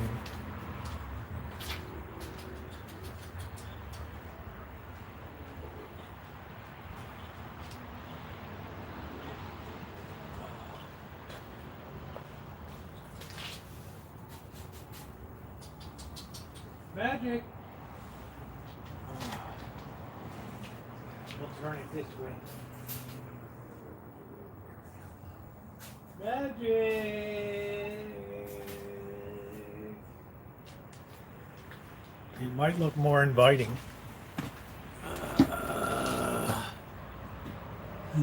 No, we see baby socks rear that head up once in a while. Yeah, I don't know if you want to show pictures online or Cindy. I don't think that you should myself. Times being what they are.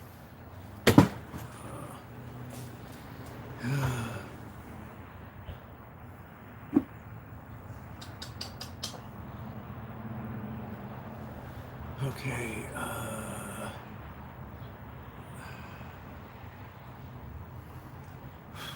I feel the same way about you, Adam. Super high IQ that you have.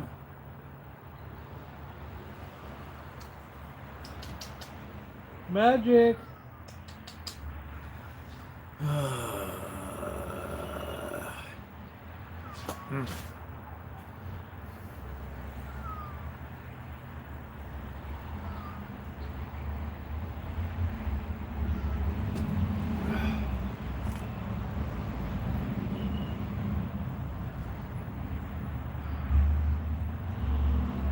I'm glad you had a good wedding.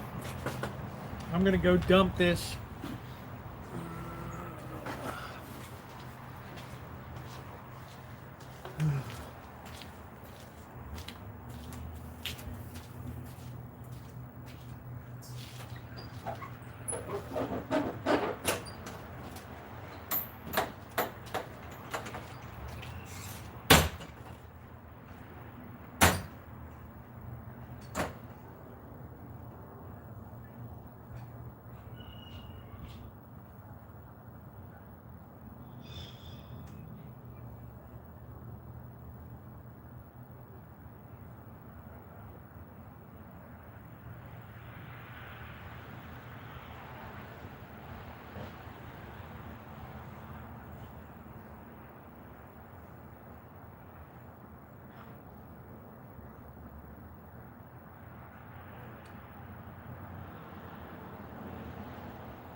Man, the cat lady really rocked the cat's world today.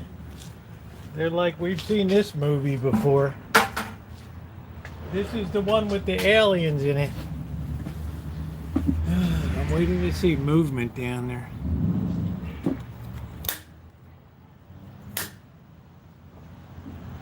You gotta keep chumming the water.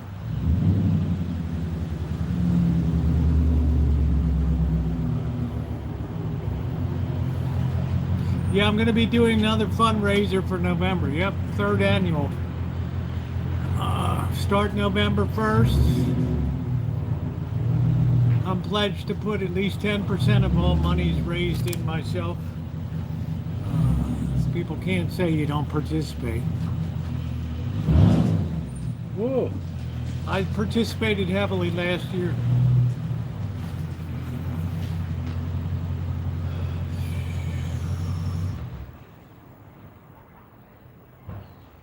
Yeah, I think about safety for you and your family, of course. I don't want anything on the internet that for public consumption. When other people choose to show themselves on the internet, then I'll send them along. Magic. Where did he go?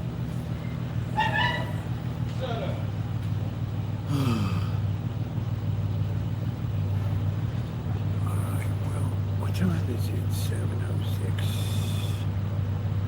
Write the cat lady a long letter. I just stay on the other side of the fence because the cats they get all discombobulated. They start weird. Their heads get all kinds of weird thoughts in it about what does this mean? And like Corky said, every cat in the neighborhood knows that lady, and it never ends well. It never ends well.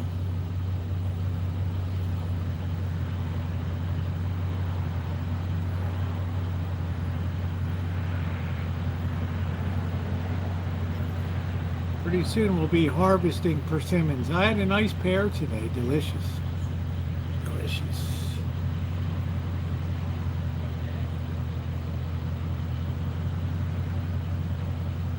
We'll see how happy, hungry. Just hot my new booster pump. Just got my, well, pools take a lot, don't they? My cat's watching to see what's going on. Not much. The little creeper cats will be coming out soon.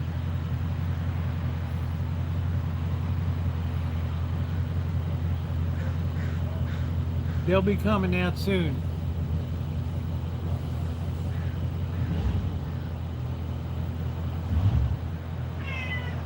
Magic! Magic! Aren't you hungry? Huh? Aren't you hungry? You're so big and robust. Aren't you hungry? You're like Hoss Cartwright. Big and burly and beefy.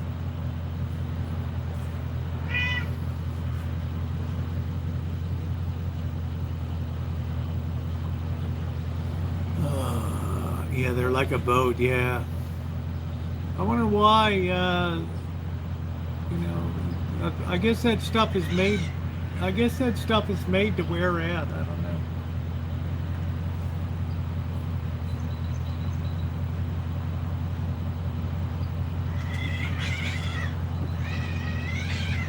Oh, man.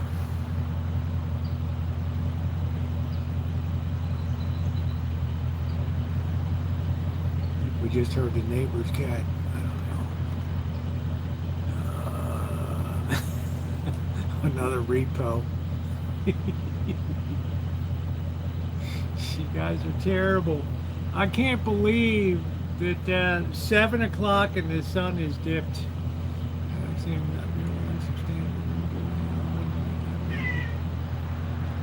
Well, Jared just retracted. Holy smokes. I can only assume you didn't like what you wrote. It's all right.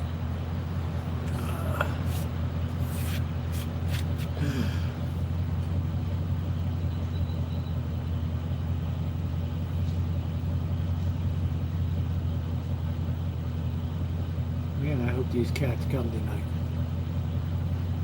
They'll be up here, but it might be dark.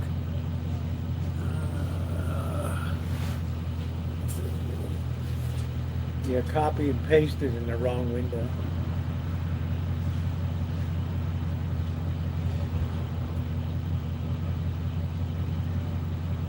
Yeah, they know, like Corkster said, every cat in the area knows. The other one's just lit out for the hills. They're like, you know what? We're the hell out of here.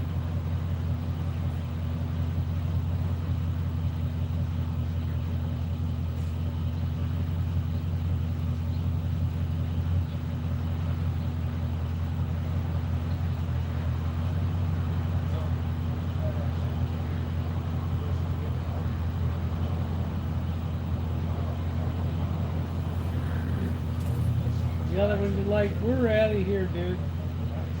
We are out of here. Yeah, I'm really sad to see summer go. Let's give the chum.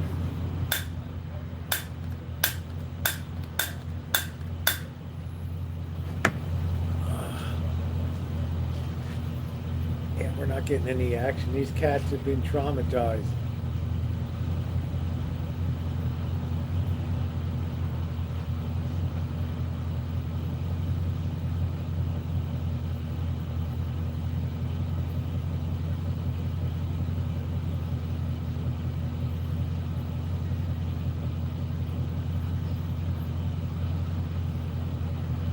Yeah, they don't really make a move out until it's dark. And they go sleazing around in the night. The night belongs to Charger. Magic.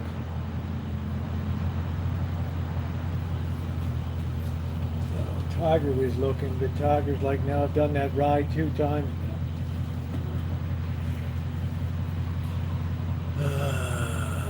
Yeah, like you're ready to cook. Yeah, I guess it's. I guess I won't keep you guys any longer tonight. There's really nothing to see. I'm just going to go inside and I'll keep an eye on them from inside. That's beautiful. Yeah, Cindy. I don't like the fall. I don't like the winter. I don't like the spring. That's me. Statue of the cat. Let's get a real life AI 3D drawn. Anyway, guys, thanks so much for watching. If you haven't hit the thumbs up button, please take a second to do so. We might not always agree, but we always disagree with respect. And that will always be the hallmark of this channel. Thank you, Miami, for coming in. Good night, everybody. Thank you, Ronnie, for everything you do. I will keep you guys posted. If I go inside, I think I get a better chance. Good night, Dory Lynn. Thank you, everybody.